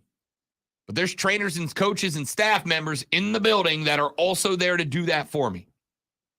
So I think there is a combination of both of those things. But I think at the same time, we have seen pitchers in MLB that are getting nastier by the day. Shohei Ohtani's slider right now is the most disgusting pitch in reality, right? We are now seeing more and more pitchers that are topping a $101 on the radar gun with the heat. There were not, in the late 90s, early 2000s, 20 pitchers in Major League Baseball who could top 101 on the gun. There were one or two maybe. Now, it's like almost every team's got a guy who's a fastball ace who can throw it by you at 102. You know what your reaction time is to hit a baseball moving at 102 miles an hour? You know what the time you have to make a decision and engage the swing is? It's like 0.2 of a second. You have effectively that long to make a decision about, am I going to swing? Where am I going to swing? And what's my swing going to look like? It's tough. It's difficult. So if you want to keep up, it's kind of like steroids were back in the day, right? I suspect a lot of dudes roided up that didn't necessarily want to roid up, but you have two options. You can roid or you can get left behind by the roiders. You have two options with this tech. You can take advantage of it. You can tinker, you can toy, you can develop your stuff until you catch up with the rest of the league, or you cannot use those assets to your advantage and risk getting left behind. On one hand, you risk injury. On the other hand, you risk getting left behind. If you're getting injured, but when you're healthy, you're throwing nasty stuff, you're going to have a paycheck. If you get left behind, you ain't. That decision's real easy. I just find this conversation super interesting. Super interesting. Let's take a break. We'll come back. We'll wrap up the second hour of the show. Got a couple more stories I want to get into. Third hour, we'll lean back into the NFL draft. Got a few more teams in the first round that some of y'all have asked me questions about. If you want my thoughts on your team heading into the draft, shoot me a text right now, 71307. Let me know who it is. I'll give you my thoughts. We'll go from there. My name is Rob Brown. The Great Lonzo's at the board. You're listening to The Rob Brown Show on the Fan Upstate.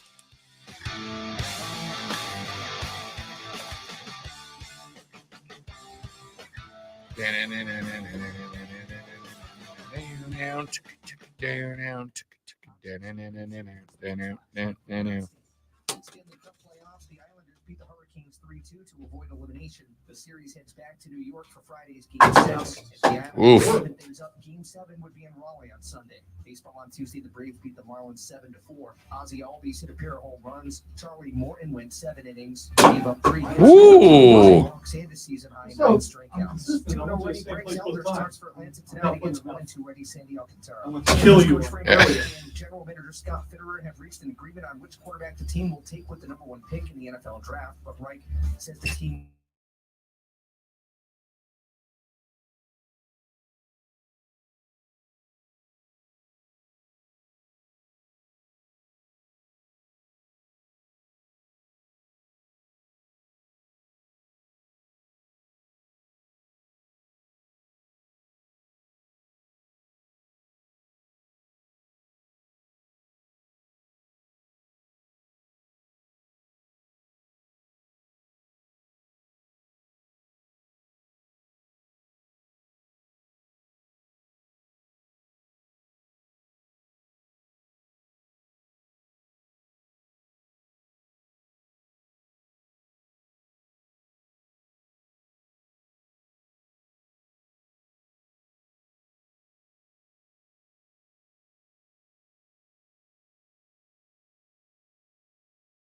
online classes with a language teacher. There are so many ways to learn with Babbel. The lessons online and in the app make it easy to learn from pretty much anywhere. University studies have shown that using Babbel for 15 hours is equivalent to a semester of college Spanish. If you want to learn a new language, there's no better way than Babbel. Go to Babbel.com to try for free. That's Babbel.com. Babbel.com. For adults with moderate to severe plaque psoriasis who are candidates for systemic or phototherapy, now there's Skyrizi, Risankizumab Rizza, a prescription-only 150 milligram injection. With Skyrizi, 3 out of 4 people achieve 90% clear skin at 4 months, and Skyrizi is just 4 doses a year after 2 starter doses. Nothing and me go hand in hand. Nothing on my skin, that's my new Don't use if allergic to Skyrizi. Serious allergic reactions and an increased risk of infections or a lower ability to fight them may occur. Before treatment, your doctor should check for infection and tuberculosis. Tell your doctor if you have an infection or symptoms, such as fever, sweats, chills, muscle aches, or cough, or if you plan to or recently received a vaccine. With Skyrizi, you can achieve 90% clear skin. Ask your doctor about the #1 dermatologist prescribed biologic in psoriasis and visit skyrizi.com or call 1-866-SKYRIZI to learn more. Are you kidding me? Gas prices are up again? Somebody has to do something. Well, someone did. That's why I use Upside. Upside, what's that? It's a free app that pays you back real money for every gallon of gas or diesel you buy. I just earned 25 cents back on every gallon of this tank. Hold on. So the Upside app is free and you actually get cash back every time you use it? No strings attached? So tomorrow around this time, we'll be anticipating the doors opening. Yes, And indeed. you guys all coming in. The line wrapped around the building.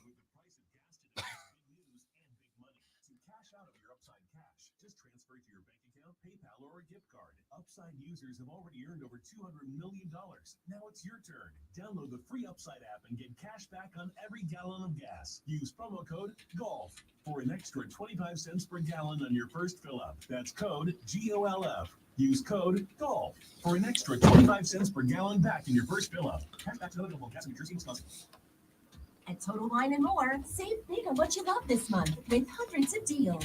Get up to 35% off over 100 different wines and spirits, including Cabernet, sparkling wine, single barrel bourbon, and so much more. These savings are huge, and even better, they're on top of prices that are already the lowest in town. Deals this good don't last long, so visit Total Wine & More to find yours. Find what you love what you find at the lowest price, only at Total Wine & More. Drink responsibly, B21. This is your captain. You may have noticed my new haircut on your way in. Wanted to look my best. Got the new passport photo taken at Staples. In and out 10 minutes. The fact that I haven't heard anything back from the car place has me concerned. Staples has everything you need to travel. 10-minute passport photos, luggage. Although they're going to tell Lisa and then Lisa's going to tell me, but still. Staples, get 20% off your in-store purchase when you buy any travel service. Get all set to jet and save at Staples. Offer ends for in-store only. Exclusions apply. From the Ingalls Market Studio, the Upstate, 97.7 FM Greenville, 97.1 FM Spartanburg. from the CBS Sports Radio. More than the scores. Real sports talk for real sports fans. The Rob Brown Show, now 93 Upstate.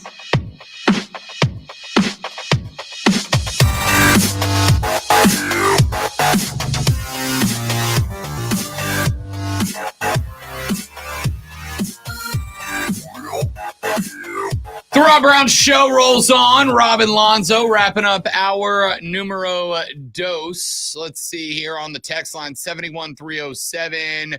Hurricane Jeff text in and says, do you see the Dolphins trading up into the first round? And if they don't, what do you think their greatest need is? I am going to start with your Fins, Hurricane Jeff, by saying the defensive line is the spot that you need to go in. Strong nucleus along the defensive line, really good core set of guys, but lacking any depth at all.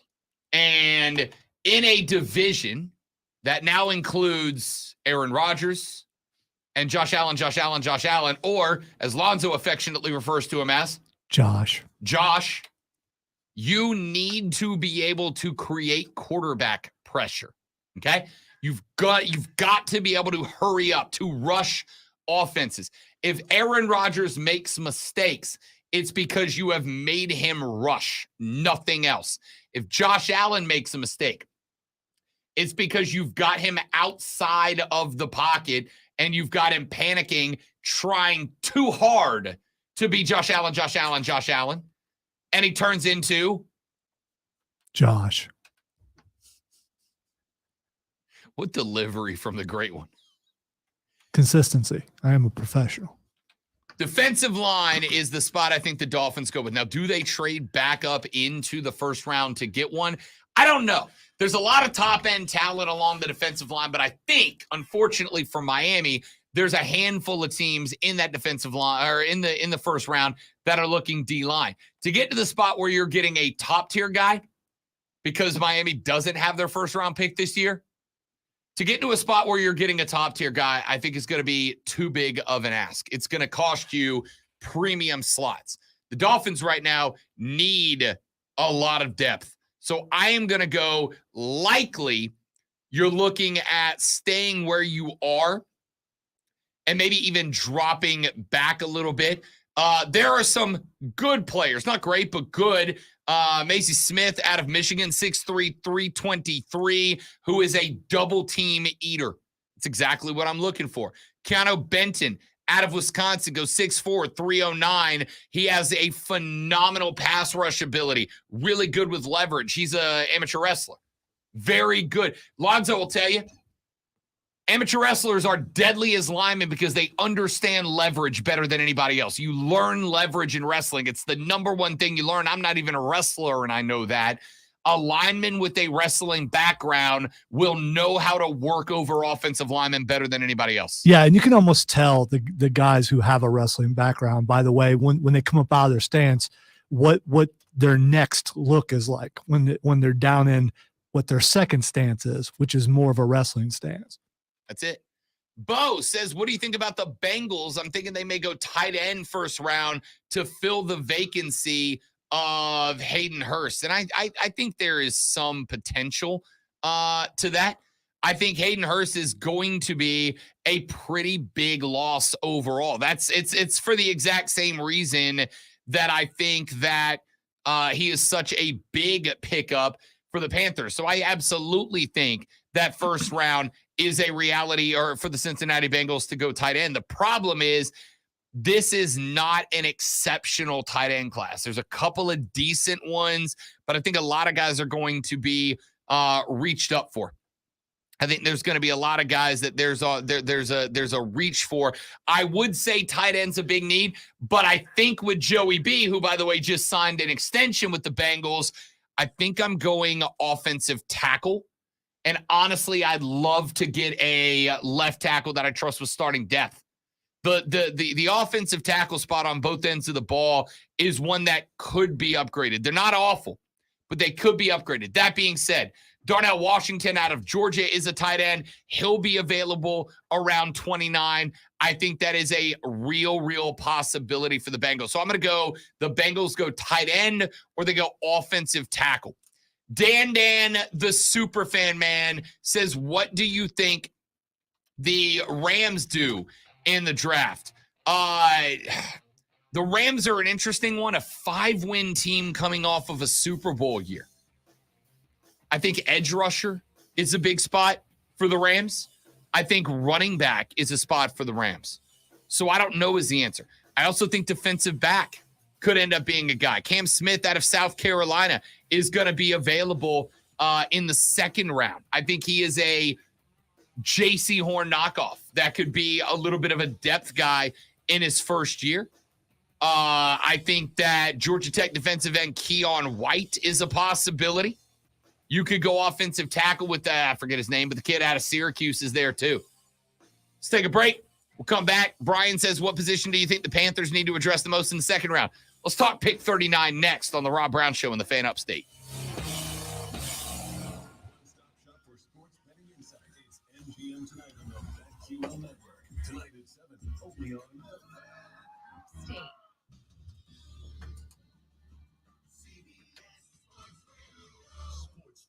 Thank you, Luke. I throw some techno in here and there. Too much techno gets me an email from the boss. I don't want that.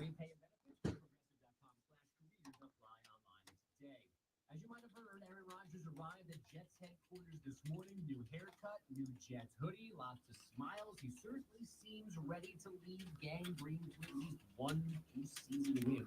GM Joe Douglas dodged questions yesterday about Rodgers' off-season schedule. I'd say I wouldn't want to put any words into Air's mouth as we know all of these workouts right now this time of year voluntary. So again, at the right time, you guys will be able to talk to him about that. And that right time is 2 Eastern this afternoon when Rodgers' introductory press conference begins. We are getting Suns Nuggets in round 2 because Phoenix closed out the Clippers 136-130 and Denver sends Minnesota home 112-109, both in Game 5 last night. Game 1 Saturday night in Denver. There's a Game 6 in Atlanta tomorrow because the Hawks stole a 119-116 win in Boston. The Celtics led by 13, but then Trae Young scored 16 fourth-quarter points 38 total. I'm Andrew Bowden. Hey, it's DA. Be sure to listen to CBS Sports Radio at home. Ask Alexa to play CBS Sports Radio. CBS Sports Radio. If you're hired, it can feel like you're trying to find a needle in a haystack. You can hope the right person comes along, or you can just use ZipRecruiter.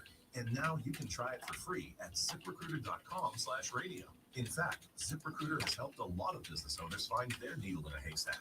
Like Marco, president of operations at Telly Tires and Auto Centers. Because Telly Tires has grown a lot in the last few years, Marco needed to hire everyone from a receptionist to a store manager to a head mechanic. ZipRecruiter helps me find all the right people, even the most difficult jobs to fill.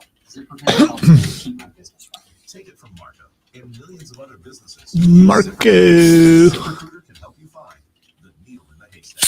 See why 4 out of 5 employers who post the job on ZipRecruiter get a quality candidate within the first day. And right now, you can try ZipRecruiter for free. That's right, free at ZipRecruiter.com/radio. That's ZipRecruiter.com/RADIO. ZipRecruiter.com/radio. ZipRecruiter, the smartest way to hire. At QC Kinetics, we have story after story of patients freed from agonizing pain through amazing regenerative treatments. But this one, well, it's special. My father, who is 70 years old, had both of his knees worn out. He went to an orthopedic surgeon who said, you need both of your knees operated on. We can book you for next week. That's Dr. Daniel Zuckerman, medical director for QC Kinetics. Had him come to QC Kinetics. We treated both of his knees using our protocols with regenerative medicine. Within a few months, he was back to walking. A few months later, he was at the gym exercising 3 times a week. He can keep up with our 3.5-year-old little girl. No surgery, no complicated rehab or downtime. It's completely life-changing for him. You have options too.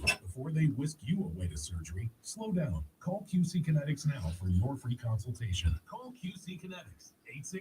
864-448-3772. That's 864-448-3772.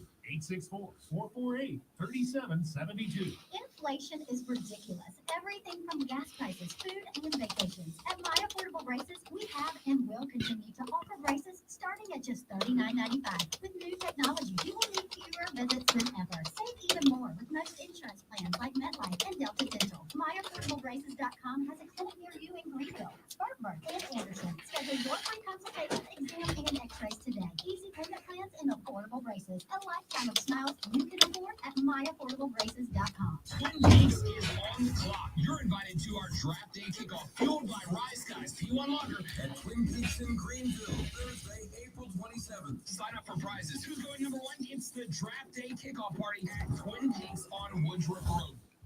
This is an important notice to consumers facing $10,000 or more in credit card debt, medical bills, or other unsecured debt. You may not be required to pay it all back because there are special programs now in effect that will significantly reduce the amount you will owe if you qualify.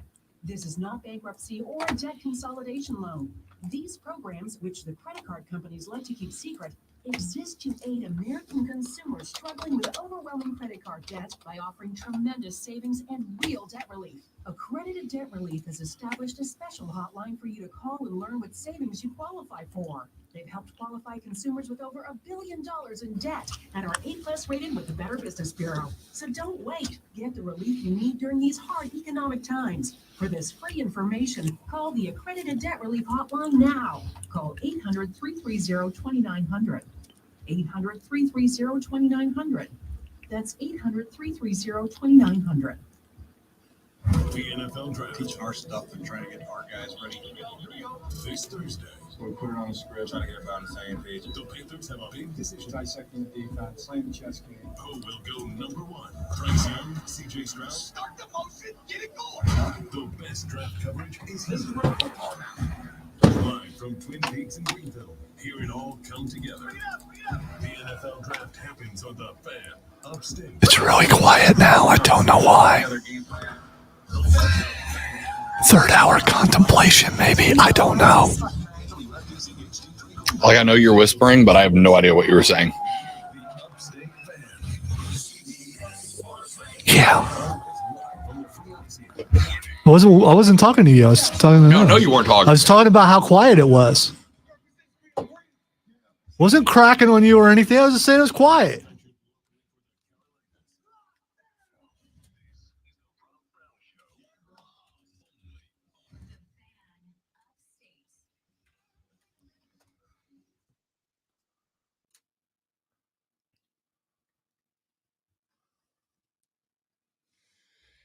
The third, the final, the best, the money hour of the Rob Brown Show goes now. Welcome back, ladies and gentlemen.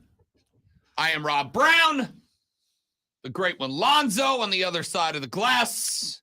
We're just all going to pretend that didn't happen, Lonzo. The fact that I yawned has nothing to do with the show. It has to do with me not sleeping well. But thank you for your concern. I was concerned. Yes. A lot of stuff to get to in the final hour of the show as we run down our final 59 minutes before Zoe and I take this show on the road. Tomorrow we'll be live at Twin Peaks in Greenville, Woodruff Road. The great one will be the man out of the box tomorrow, as Zoe and I will be live at Twin Peaks, Woodruff Road, Greenville. Show's 9 to noon. We'll Doors still open have at some 11. sort of protective barrier because, Don't you put me in the penalty box. I don't want to be in the penalty box. All right, we'll just probably be behind a table. We don't know. We don't know till we get there. We will be there tomorrow, 9 to noon. Doors open at 11. Come on in after the show reaches its inevitable but cosmic conclusion at noon. The great one and I will then grab the largest table in the building. You guys are welcome to come by, hang out, sit down, talk some football, have some wings, have some burgers, drink some 29-degree Rise Guys P1 lager. It's gonna be a great day. So coming out, hang out with us tomorrow. I promise that I am not as loud in person as I am on the radio.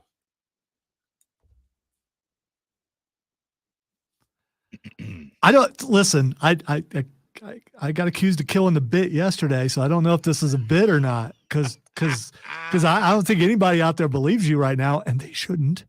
The question is, so you should stay for both shows and judge who's louder, Rob or Mark. I'm curious about what you think about that. Here's where I've landed after 3 years of working together. I've been live on location with both of them, and I know who's louder. Here's where I've landed. Mark is louder out the gate. Especially Top of the hour. Yeah, he is. Mark is louder out of the gate, top of the hour. It's an old school radio tool, and I was told that a lot of people did it, especially back in the AM days, to get the signal going, kind of warm up the old gears and wheels and levies and pulleys. Knock the dust off of things, sort That's of. right. Mark is louder out of the gate. I think I am louder consistently start to finish. Rob is quiet. I'm concerned. If Rob is quiet, I'm probably missing. If you can't hear me in the restaurant, I left. That's really true. So come on by. What's worse is when there's someone equally as loud, like Chris Evans down the hall, and they get in a conversation, don't realize the heights that they're reaching, the dBs that they're pushing. Could happen tomorrow. So if you walk in and go, maybe you're someone listening on the radio has never seen what we look like, and you're curious as to, okay, where are they? You won't have a problem with that. Nah. You're going to go, there he is, right over there. I hear him. Yeah, for sure. It's not a bad thing. If you get separated from Rob in the crowd, all you got to do is just turn your ear up a little bit and, okay, he's over there somewhere. It's let's just say you can set me at the head of the table and everybody at the table can still all right, talk with me. So South Carolina Comic-Con a couple of weeks ago, I thought Rob was still there. He wasn't. I was not looking for Rob. Honestly, I was listening. I was just turning my head up as I'm walking through the crowd going, I will hear him wherever if he's 2 rows over, I'm going to hear him. And I didn't hear you. It's like, nah, he's not here. It's fair. I didn't need visual. I said, we've heard you at the well. There's nothing wrong with having a strong set of lungs. That's the reason why that you get hired for 37 jobs, because of the pipes. Bits last night. Check this out. So you want to talk about heartbreaking. Last night started the third period. The Swamp Rabbits were down 5-1. Was not going great. They scored 3 in a 3-minute span. They made it 5-4 4 with a minute and 30 some odd seconds left to go and came up to hit the bar twice with the tying goal. I was wondering if the bar would come into play. Ting, twice. Could have put that thing away. It was painful, man. Painful. But had a great time. About to be a lot of fun. Texter just said, Mark has never been asked to quiet down at ACC Media Days. That's true. That is correct. Old ACC Karen in the house. Gave me the old what for. That was fun. Anyway, come on by. It is Twin Peaks, Woodruff Road, Greenville, the GVL. Yeah. Tomorrow from 9 to noon. We'd love to see you. If you've never been there before, neither have I. So let's experience it for the first time together. Aw, that's fun. It is going to be fun, actually. And again, we're off the air at noon. And then when we off the air at noon, me and Zoe are going to sit at a table. We're going to get the billionaire bacon burger with floppy bacon. We're going to get the hangover burger with that fried egg. I want that yolk runny. Then we're going to get us a big old basket full of hot wings. I'm not getting fries. I've already decided I'm going to ask for something else as a side, and I'm going to glare when I do it. Well, Stephanie's going to be furious. Furious! She'll probably bring me fries on purpose. Probably will. See, Lonzo, I was sitting back there, and I saw your order come in, and it said you ordered broccoli. And I'm just here to say, no, here's your fries. Because that's what goes with a burger. Steph has spoken. And then I'll eat my fries and enjoy them. Yes, you will. Come to Twin Peaks tomorrow. Doors open at noon, or doors open at 11. We're off the air at noon. Lonzo and I are going to be hanging out, having some wings and burgers and fries. After that, drinking some 29-degree Rise Guys P1 Lager. So we'd love to see you out and about tomorrow at Twin Peaks. We got asked at the end of the last hour, as I asked you guys if you want to talk about your team's draft picks on day number 1, to shoot a text to 71307. Let us know who you are riding with, who your squad is, and I'll give you some thoughts on them if I have them. And we got a texter. It was Brian who said, what position do you think the Panthers need to address the most in the second round? And there's a bit of good news here for the Carolina Panthers. The good news for the Carolina Panthers, first and foremost, is that the Panthers, they know who number 1 is, right? When you're number 2 down, you got to have multiple plans. And the further you are down, the more plans you got to have. If you're number 2, you might have player 1A, but you better have player 1B ready just in case. If you're pick 3, you can have player 1A and 1B, but you better have 1C ready just in case. If you're 4, 1B, A, B, C, and 1D better be ready just in case. But if you're Carolina, you know 1A, and it don't matter. Can't nobody else do nothing to you. So, what's the play?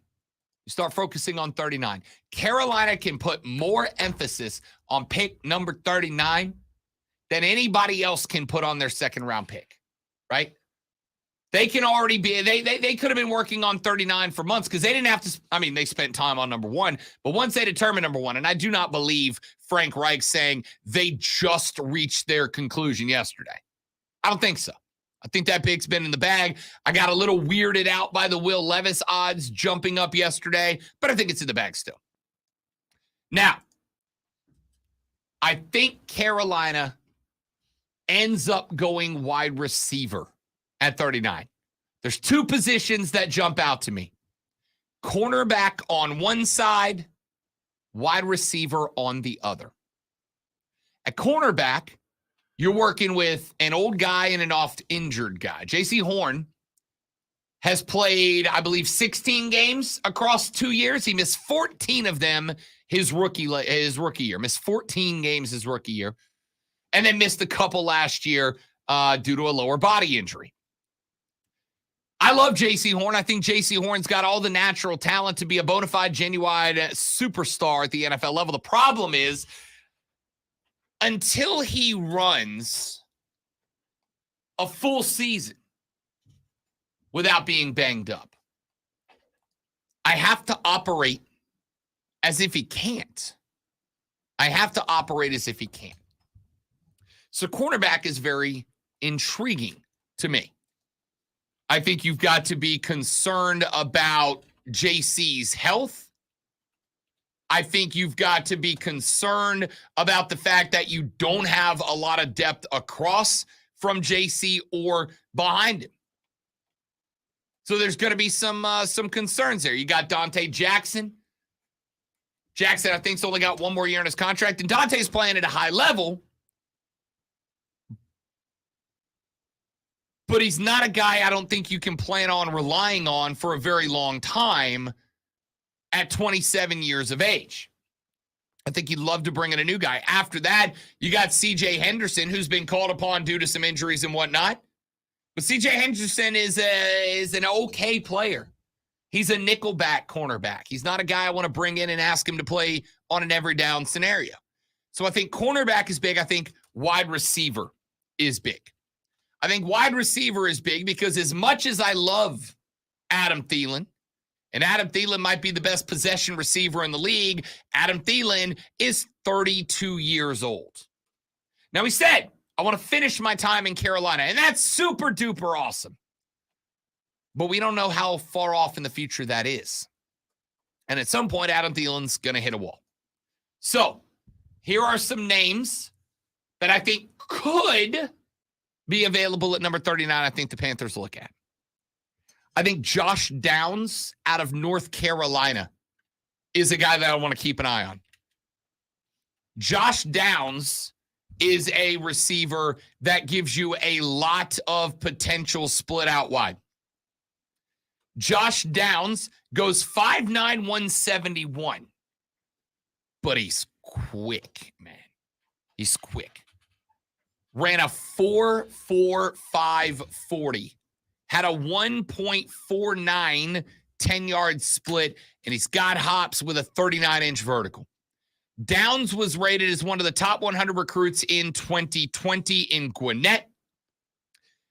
He is the nephew of former NFL star corner Dre Bly. He is now the defensive backs coach, or coached him up as a defensive backs coach throughout his young career.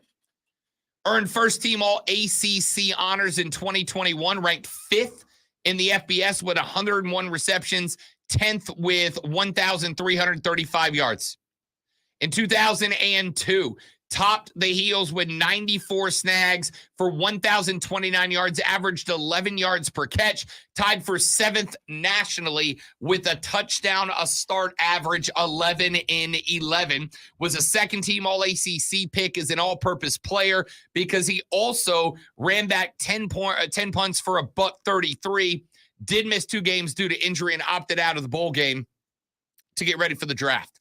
Jalen Hyatt out of Tennessee. Now, I am going to be real with you. I think Jalen Hyatt's gone by pick 30. Jalen Hyatt was a massive part of the success that the Tennessee Volunteers had last year until they ran into the buzzsaw that was, of course, the South Carolina Gamecocks. Jalen Hyatt was a 4-star recruit out of Dutch Fork High School. He's a kid. He's a local kid. Love to have him in the Carolinas.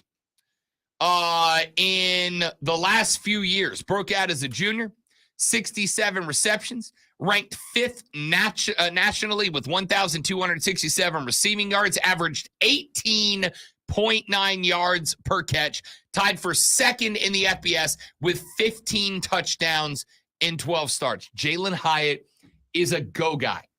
If he's available at 39, he's my pick, no problem. Putting him opposite of Adam Thielen would be spectacular. I just don't think he's going to be available there. If those two guys aren't, I'm going to give you a name I mentioned a minute ago for the Dolphins. This is a guy, I don't know if he's going to be available. But if he is, Cam Smith is a cornerback out of University of South Carolina. Cam Smith is a guy that could play opposite of JC. He goes 6'1", 180. He's got a 4.43 40. He's got a 38-inch vertical. Played 3 years at Meade High School, Maryland, before he came back home to South Carolina. He was a top 150 overall recruit. Smith ranked 9th in the FBS in 2020 with 1.3 passes defended per game as a sophomore, had 3 picks and 11 breakups, played in 11 games with seven starts after missing fall camp because of foot surgery. Started 9 of 11 games last year, had 27 tackles, 1 for a loss, 1 pick, 5 breakups before he reportedly suffered a concussion. Opted out of the Gator Bowl to get ready for the draft. Cam Smith's not a bona fide certified G like J.C. Horn is, but he's got the raw physical tools to be. He's got the potential to be. That, to me, might be worth the risk. You're not going to find too many cornerback prospects better than Cam Smith that aren't going to get picked up somewhere in the late first round. So I'm going wide receiver is my number 1 option. Cornerback is my number 2 with that 39th overall pick. That's my thought. Let's take a break. Come back. Got a few more things I want to get in here before we call it a day. Trae Young. Ice Trae cold, man. Going into last night, teams that trailed by 13 points or more entering the final 5 minutes of the first quarter were 0 and 183 in the NBA. Last night, Trae Young put the 1 in 1 and 183. We're going to talk about that. The Islanders knocked off the Canes last night. Canes got 2 more cracks to win Game 4. Can they get it done?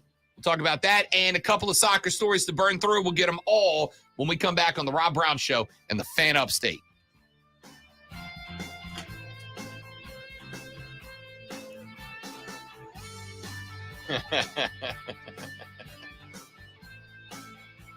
Just come get you a shirt, Trey. I believe we will have t-shirts. My understanding. That's my understanding. Trey, I understand it. I will tell you, I don't find Twin Peaks to be the most child-unfriendly place in the world. I think you'd be just fine, but that's just me. And I can't help you because I haven't been there before, so. But as many people will tell you, please do not follow the parenting decisions of one Rob Brown. I know, Steven, it's rough. Rob Brown is known for frequently allowing his nephew to have ice cream for both lunch and dinner. What kind of ice cream? Whatever kind he wants. I'm a there good we uncle. go.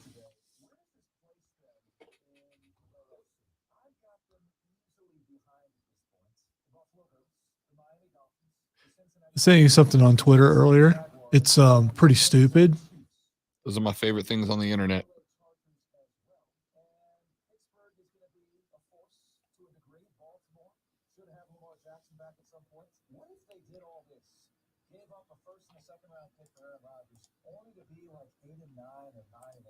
Don't do things out of desperation in your life, ladies and gentlemen. Carolina Panthers made a desperate move to go up to number 1 in a year without a great quarterback.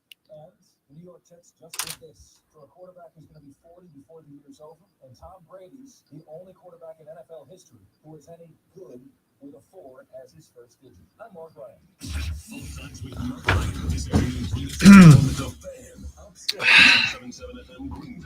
Good over there, buddy.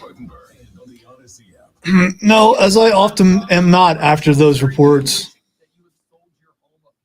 Worried that maybe you missed getting the best price for your home and a nice little jump on getting into your dream home once more. Do not worry about it. It is not too late.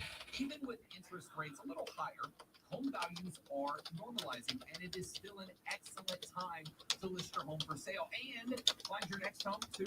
With an Allen Tate Realtor by your side, you'll have the experience and the expertise you need to navigate today's market dynamics and successfully achieve your real estate goals. So you can move into a place that's better suited to you and your family. You can get the most money out of your current home.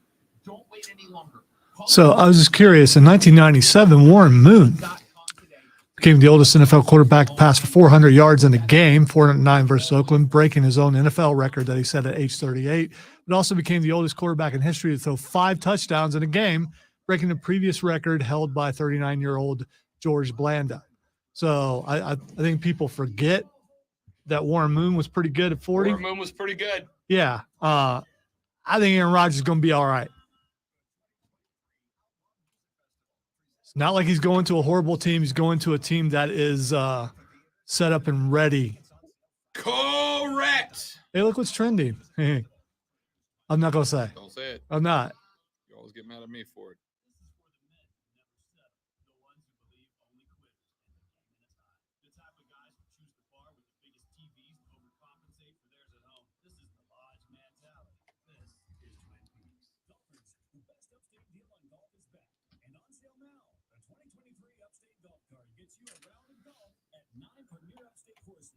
It's still only $99.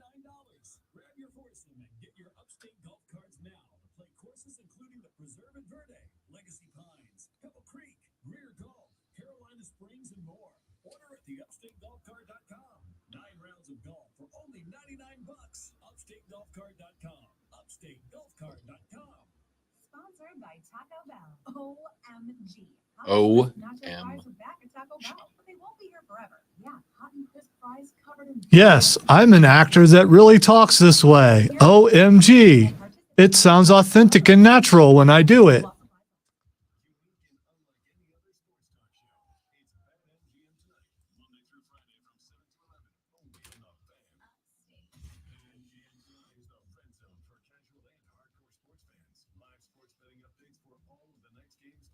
OMG.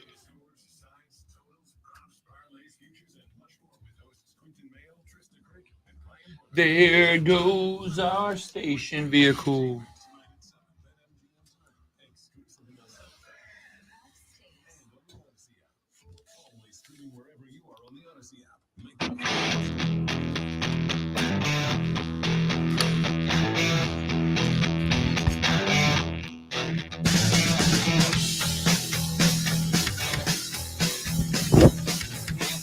One of my favorite beds, Savage Ginger. That's what it's called, Savage Ginger. I'll tell you what I was gonna do. I was about to talk a little soccer here, but I'm gonna put that off for just a second because my guy Brandon, longtime friend of mine from back down in the FLA and big Atlanta Hawks guy, is up in the stream chat, which of course you can watch by going to Facebook.com/TheFanUpstate, Twitter.com/TheFanUpstate, searching The Fan Upstate on the YouTube page, or searching The Rob Brown Show on Twitch.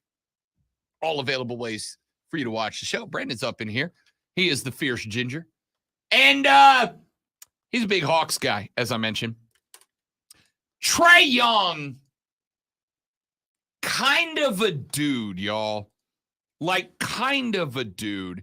And he did that again last night. Trae Young went bananas. The Hawks found themselves trailing by 14 with 5 minutes left to play yesterday evening.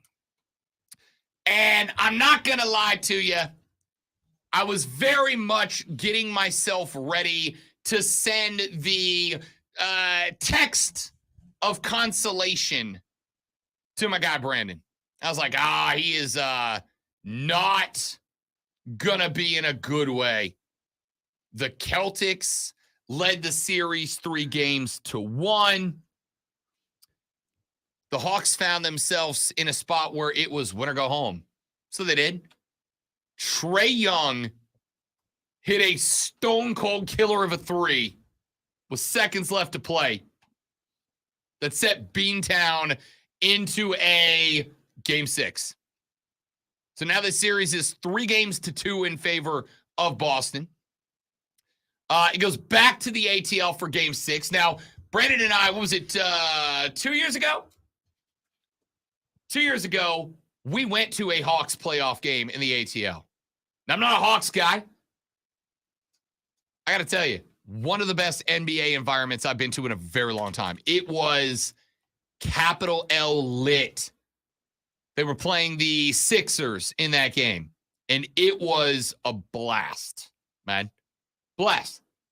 Can't stand the Falcon, but the Hawks fans won me over a little bit in that game.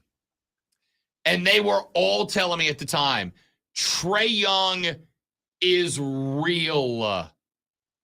Trae Young is real. He's that guy. And I was like, I don't know, man. Like, I know the kid can play. I know the kid's got some freeze to him. But I just don't know. And last night he showed you why he can be that guy. 38 points.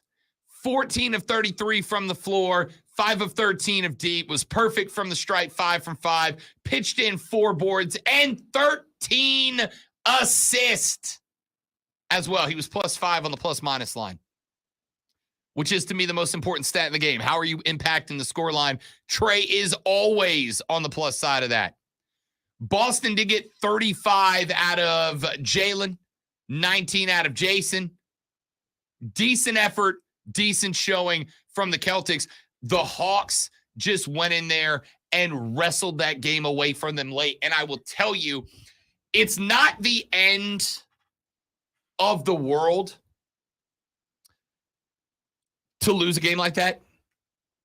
If you're Boston, like, the Hawks are in the playoff for a reason. Trace Trae. They're in there for a reason. But that's the type of game that impacts the mentality of a team, right? We were talking about the Swamp Rabbits earlier. Lonzo, if they lose that game 5-1, or if they lose that game 5-4 with a flurry at the end to almost catch up and have 2 hit the ringer and not go in, at the end of the day, the result is the same. The Bits are now 2-1 down in the hole to the butthole of America, Jacksonville Icemen, right?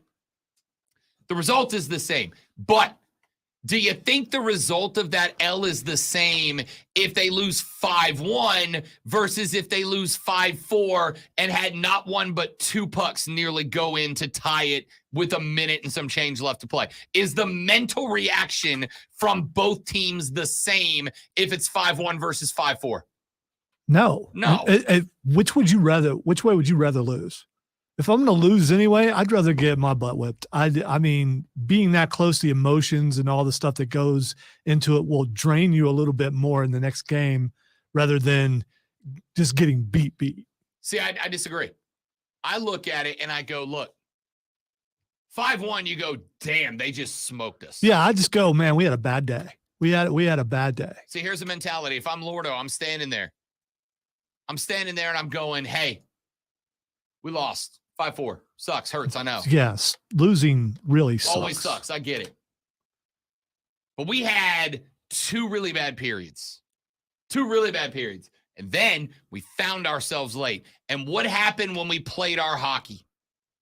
What happened when we played our hockey? We dumped 3 in them in about a 3-minute span when we played our hockey. Now we know what we can do. Imagine if we played that game for 3 periods instead of for 5 minutes of 1. We beat them by 15. You know our game works. You've seen our game work.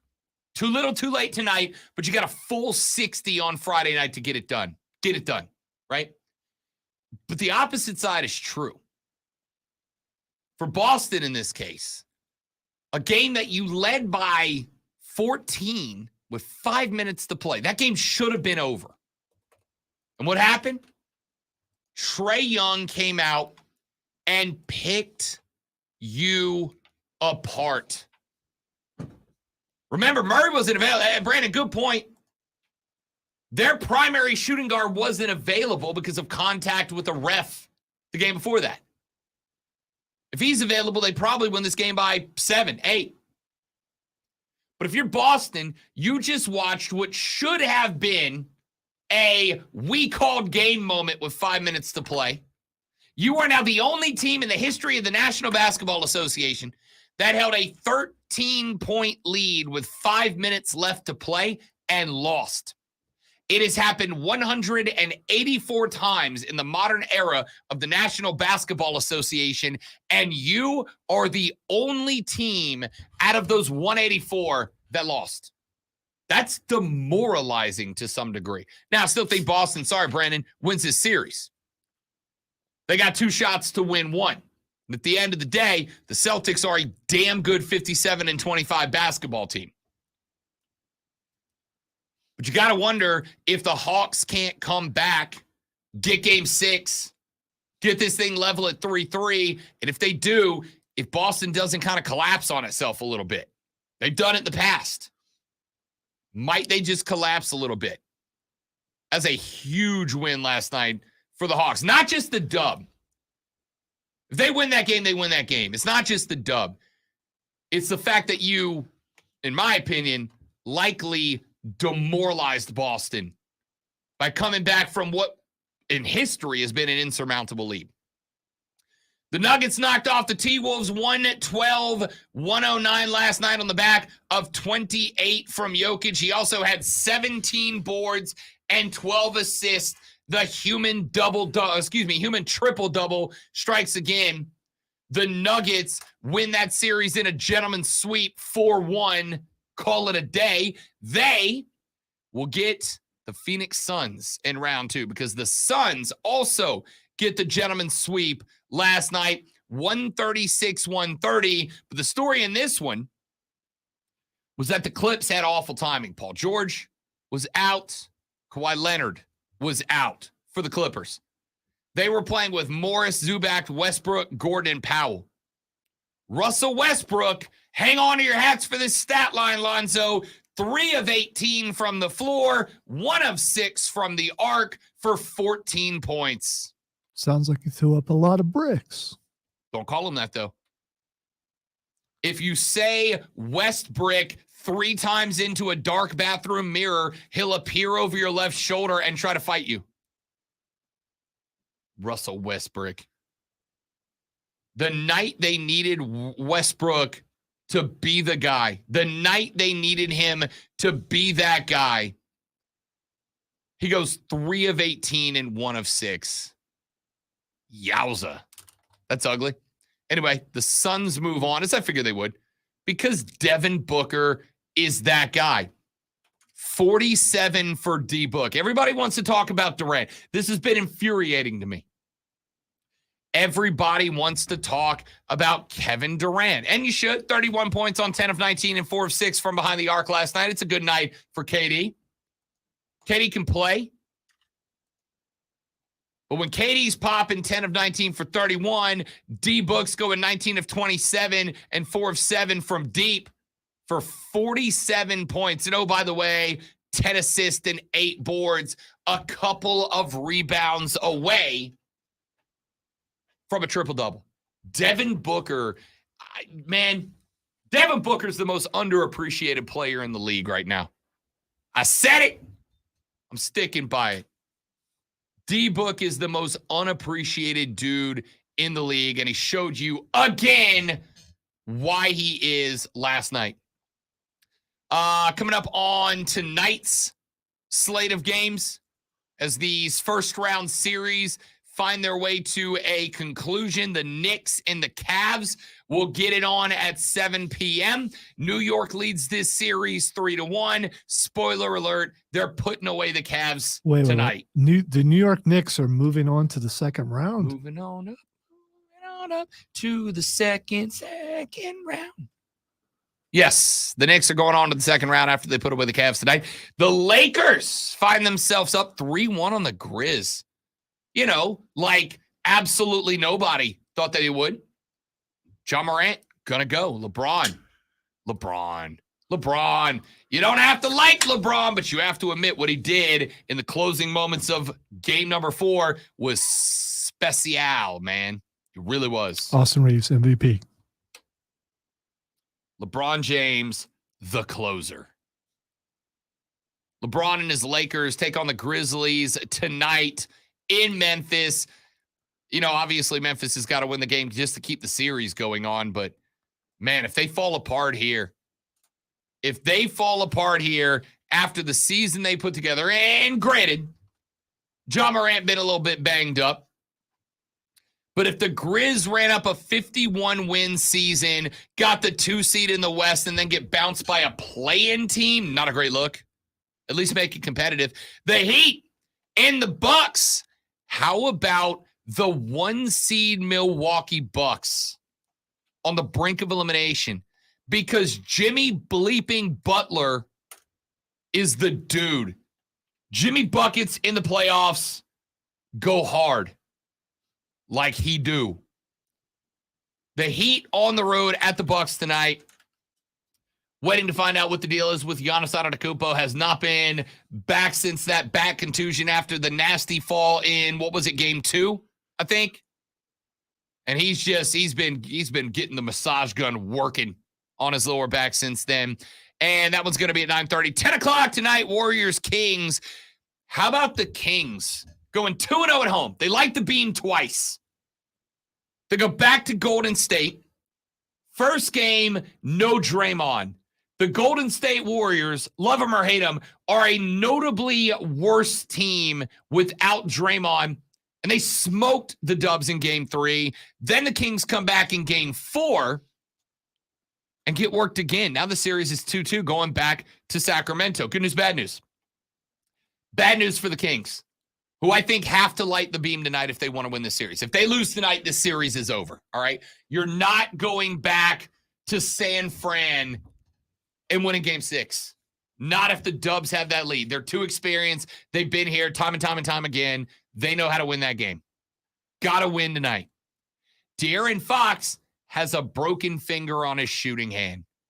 The guy that has kept them in games has a broken finger on his shooting hand. Now he's going to go.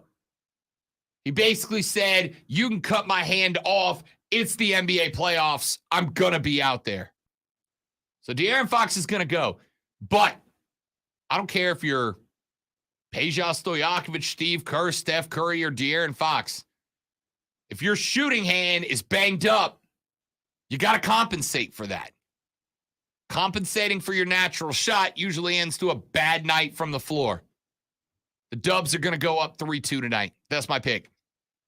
I'll take the Knicks over the Cavs.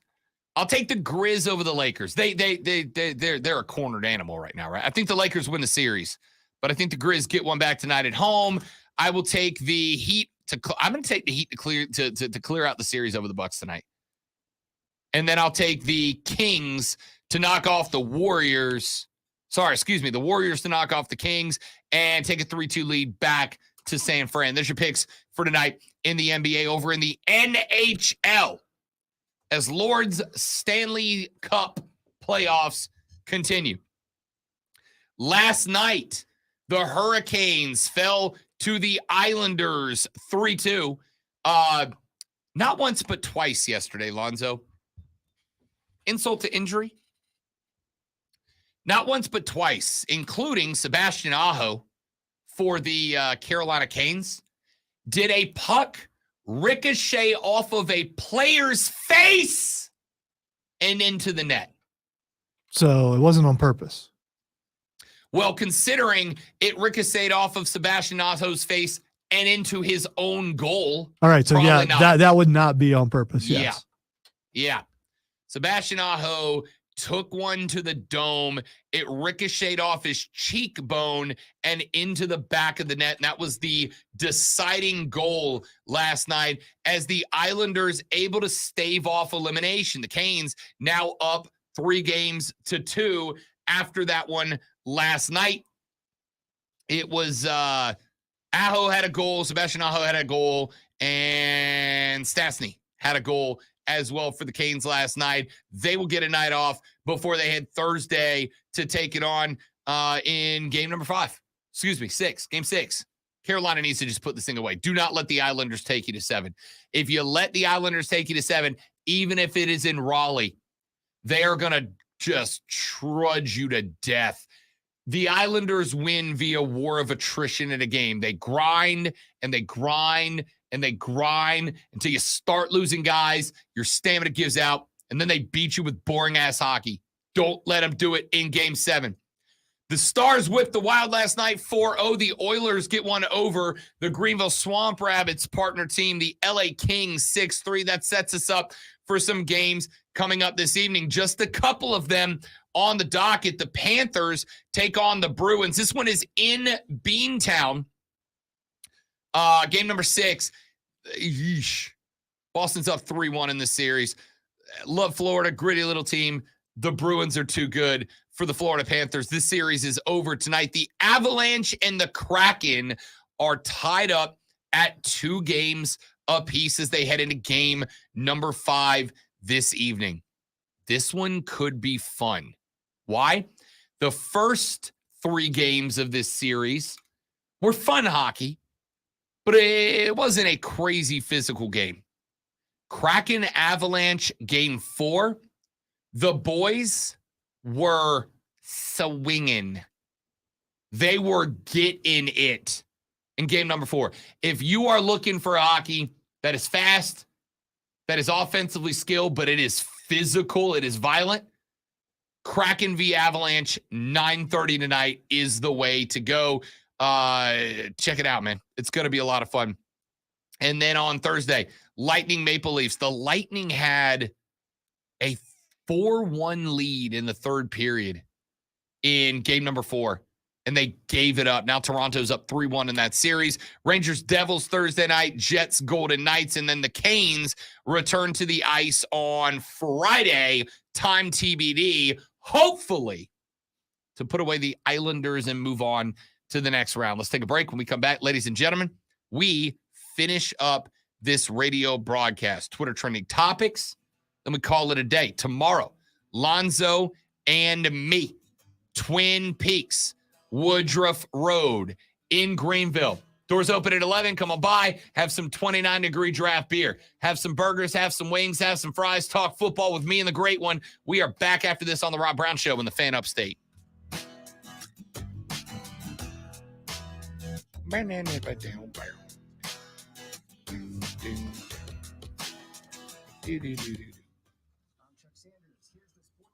That music just doesn't work well with Gunther.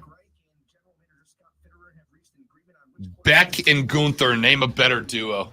I'll wait.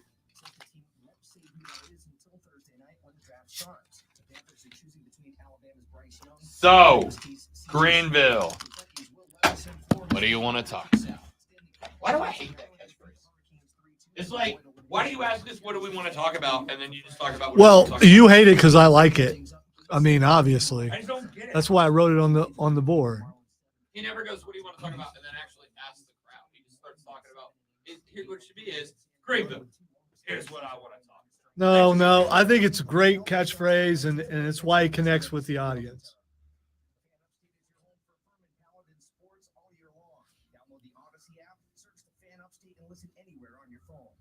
Sanders with the Sports Flash on the Fan Upstate. I'm Taylor Bishop, NFL Network now on the Westwood One Radio Network. After 18 seasons, 4 MVPs, and winning a Super Bowl in Green Bay, Aaron Rodgers is headed to New York, where an immediate return on their investment is expected. Jets general manager Joe Douglas said Rodgers is one of the greatest quarterbacks to ever play the game and is excited to add someone of his character and ability. More quarterback news: the Bengals are exercising a 5th-year option for Joe Burrow. Said they'll work with Burrow to secure his long-term future with the team. And no surprise here, the Vikings picked up the 5th-year option for star wide receiver Justin Jefferson. This means the Vikings have Jefferson under contract through the 2024 season. And do they know, or will the decision come down to the wire? Is there a consensus between Panthers general manager Scott Fitterer and head coach Frank Reich with which player is the right pick at number 1? Reich said there is consensus and they're excited. Stay tuned Thursday night for the draft to find out. This has been NFL Network Now on the Westwood One Radio Network. Advertisement sponsored by Allied Injury Group, not available in all states. This important message from Allied Injury Group reminds you that if you or someone you love was injured in an accident that wasn't your fault, you deserve financial compensation for your medical expenses, lost wages, pain, and suffering. Don't rely on insurance companies to look out for you. If you haven't spoken to an attorney, call our legal experts now. Work accident, truck accident, collision with an uninsured driver, or a slip and fall. Allied Injury Group has helped clients win hundreds of millions of dollars in damages. They're available 24/7 to take your call and fight for you. Remember, if you or someone you love suffered injuries in an accident that wasn't your fault, like being struck by a drunk driver, a collision with an 18-wheeler, or a victim of workplace negligence or more, get the financial compensation you deserve. Call Allied Injury Group for a free consultation now. Call 800-781-1815. That's 800-781-1815. Again, 800-781-1815. I'm Bopper, founder and chairman of Burke America Parts Group. The That's a dope chair, actually. An appliance and HVAC parts company. Oh, it actually opened. Yeah, that's what I wanted to do. I mean, yeah. That's really funny. I don't know. You go to someone's house and they show you your game room and they have that. You don't have some thoughts about, it's a little weird. I mean, even amongst gamers, that's kind of weird. But don't you have to work the entire room's motif around that, though? So you're going into a vampire's den. I mean, you got to do that if you're going to go with that chair. Also, I don't think it comes in sturdy sizes. Just saying. It's like it's for skinny people. And if you can close the lid while you're sitting in it, that's really freaky.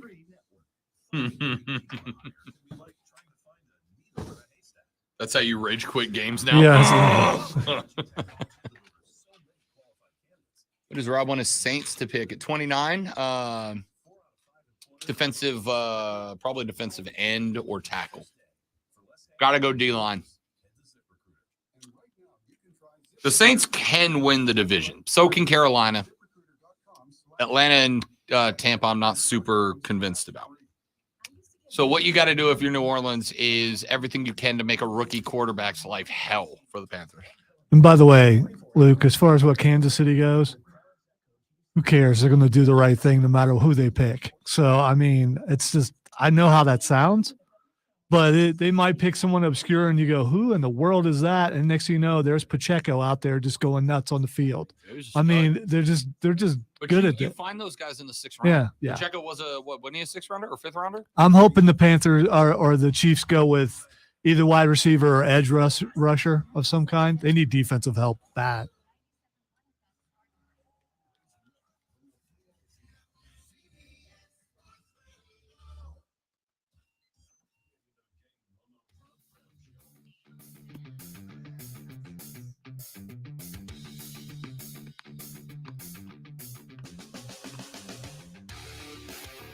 Sorry, I had to finish my mint because I'm a professional.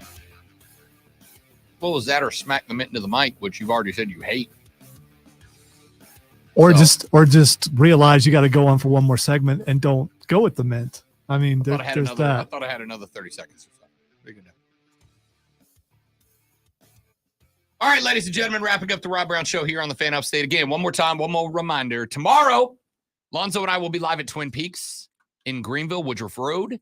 We will be on during the regular show hours from 9 to noon. The show ends at noon. You guys are welcome to come in at 11 when the doors open. At noon, Lonzo and I are going to grab a big table. We're going to sit around.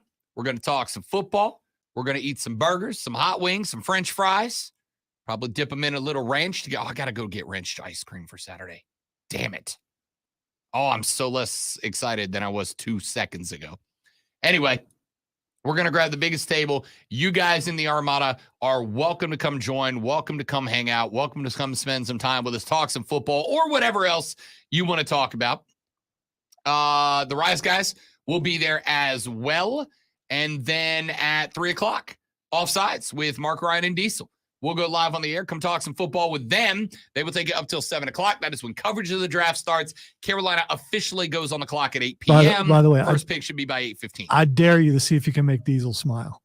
I mean, that needs to be your goal. Show up, see if you can make him smile. Come in with make faces, do whatever it takes. Make him smile. I need 7 guys to come in, fat guys with shirts off, and just write Diesel across their chest. Oh, yes, you should do that. I need 7 fat guys like me to show up with just Diesel written across the bellies and just stand in front of him. See what happens. And now the Rob Brown Show presents Twitter Trending Topics. Man, I hope that happens. All right, the first thing trending on Twitter Trending Topics is Michael Keaton. Michael Keaton is trending because there is a new Batman movie coming out soon. It will also have cameos from The Flash in it. Pretty excited to see Michael. I don't know why Michael Keaton is trending. Is Well, it his birthday? The next trailer for The Flash just dropped, Ah. and it's heavy on Keaton. Of course it is, because it's a Batman movie. Yeah, and it's it might be too much. It's a Batman. It might be too much. Let's okay. I'm so still gonna go. I was gonna go watch it anyway because I'm not a hater. So the troll side of this from me is I like saying it because it's aggravating nerds that I call it a Batman movie. Okay, I'm also a nerd. I'm allowed to say it. You're not. Well, you know, Rob, it says Flash on the. Call it whatever you want. It's a Batman movie. Well, maybe it's a Supergirl movie because she's prominent all through the thing. Too. Maybe it's technically the Super Friends. But let's be real. You and I both know why Batman is getting all the play in the trailers of this movie. I am a little concerned about why he would be. Batman's getting the concern so that they can show as little Ezra Miller as possible. Because here's the reality. If you're going to see this movie, you're going to see this movie. If you are like, I don't really know if I can support this movie because Ezra Miller's a bad person, then they got to win you over. And just like when you're dating, how do you win over somebody? You hide your worst qualities and you emphasize your best. And Michael Keaton's your best quality. All right. So we'll see. We'll see. The next thing that's trending is Pinkerton. So we talked a little bit about this yesterday. Off air. We talked off the air. Yeah. Blah, blah, blah. Long story short, a company that makes nerd stuff hired the Pinkertons. Now, if you don't know the Pinkertons, it is a detective / enforcement agency that has been around since like before the Old West days. The Pinkertons used to be hired to prevent and solve train robberies back when that was a thing that happened all the time, right? Wizards of the Coast, they are the owners technically of the Dungeons and Dragons sphere, hired the Pinkertons and sent them to some random dude's house because he had a pack of Magic the Gathering cards that he wasn't supposed to have. It was more than a pack. It was like a box full, but still. Holy overreaction, Batman. I want to see what the Pinkerton squad looks like. Don't you? Nowadays, they're just dudes in suits. In my world, it's like 5 dudes showing up in dusters and cowboy hats with revolvers. They're Scottish. They're Scottish American. So I don't think they are anymore. I just want to see a lot of them show up like the next person who's trending, Drew McIntyre. Yes. So, I see you have Magic the Gathering cards, and I think it's time for me to take them back. What are you more afraid of, Drew McIntyre showing up or Sean Connery showing up? Well, Sean Connery's dead. Yeah, so I'm probably okay. I'm gonna go Sean Connery like by a lot. Zombie Connery. I'll tell you this story real quick before we go off the air because you'll laugh at it. Yesterday, I was at the Swamp Rapids game after the game was over, and I was like, I can't believe that you guys scheduled a game Saturday night. And I said because David Bowie's gonna be in Spartanburg on Saturday. Except it's not David Bowie. It's Billy Idol. Billy Idol. But my brain said Bowie, and Jack, one of our guys, looks at me and goes, "Yeah, I don't think he's going to be there. I don't think David Bowie's going to be there at all." And it took me like 2 minutes to realize, oh, you're right. I'm just an idiot. They both kind of hair similar. The singing style, not at all, though. So, Tomorrow, Twin Peaks. Doors open at 11. Come have some beers and wings and burgers with us. No hand hugs. Not doing and it. give Lonzo big old hand hugs. It's going to be a blast. We'd love to see you guys tomorrow. Make some time. Come say hi. We'll see you then. I'm Rob. He's the great one. You're listening to The Rob Brown Show. You're listening to The Fan Upstate. The first reactions from CinemaCon are out. Apparently, it's a banger. Gotta hope so. I hope so. It has to happen. Because everything else they've put out has been trash. No. Well, I disagree with that. But it has to happen because in order to reboot the universe, which is what they're going to do, it's why this movie is still happening. If they weren't using it to reboot all of DC, it probably never, they would have canned it a long time ago.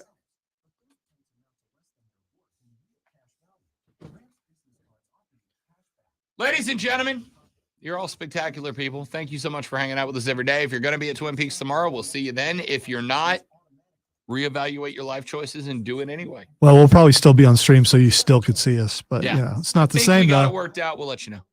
Have a great rest of your Thursday. You guys are spectacular people. We'll see you back here tomorrow. Have a lovely day. Goodbye.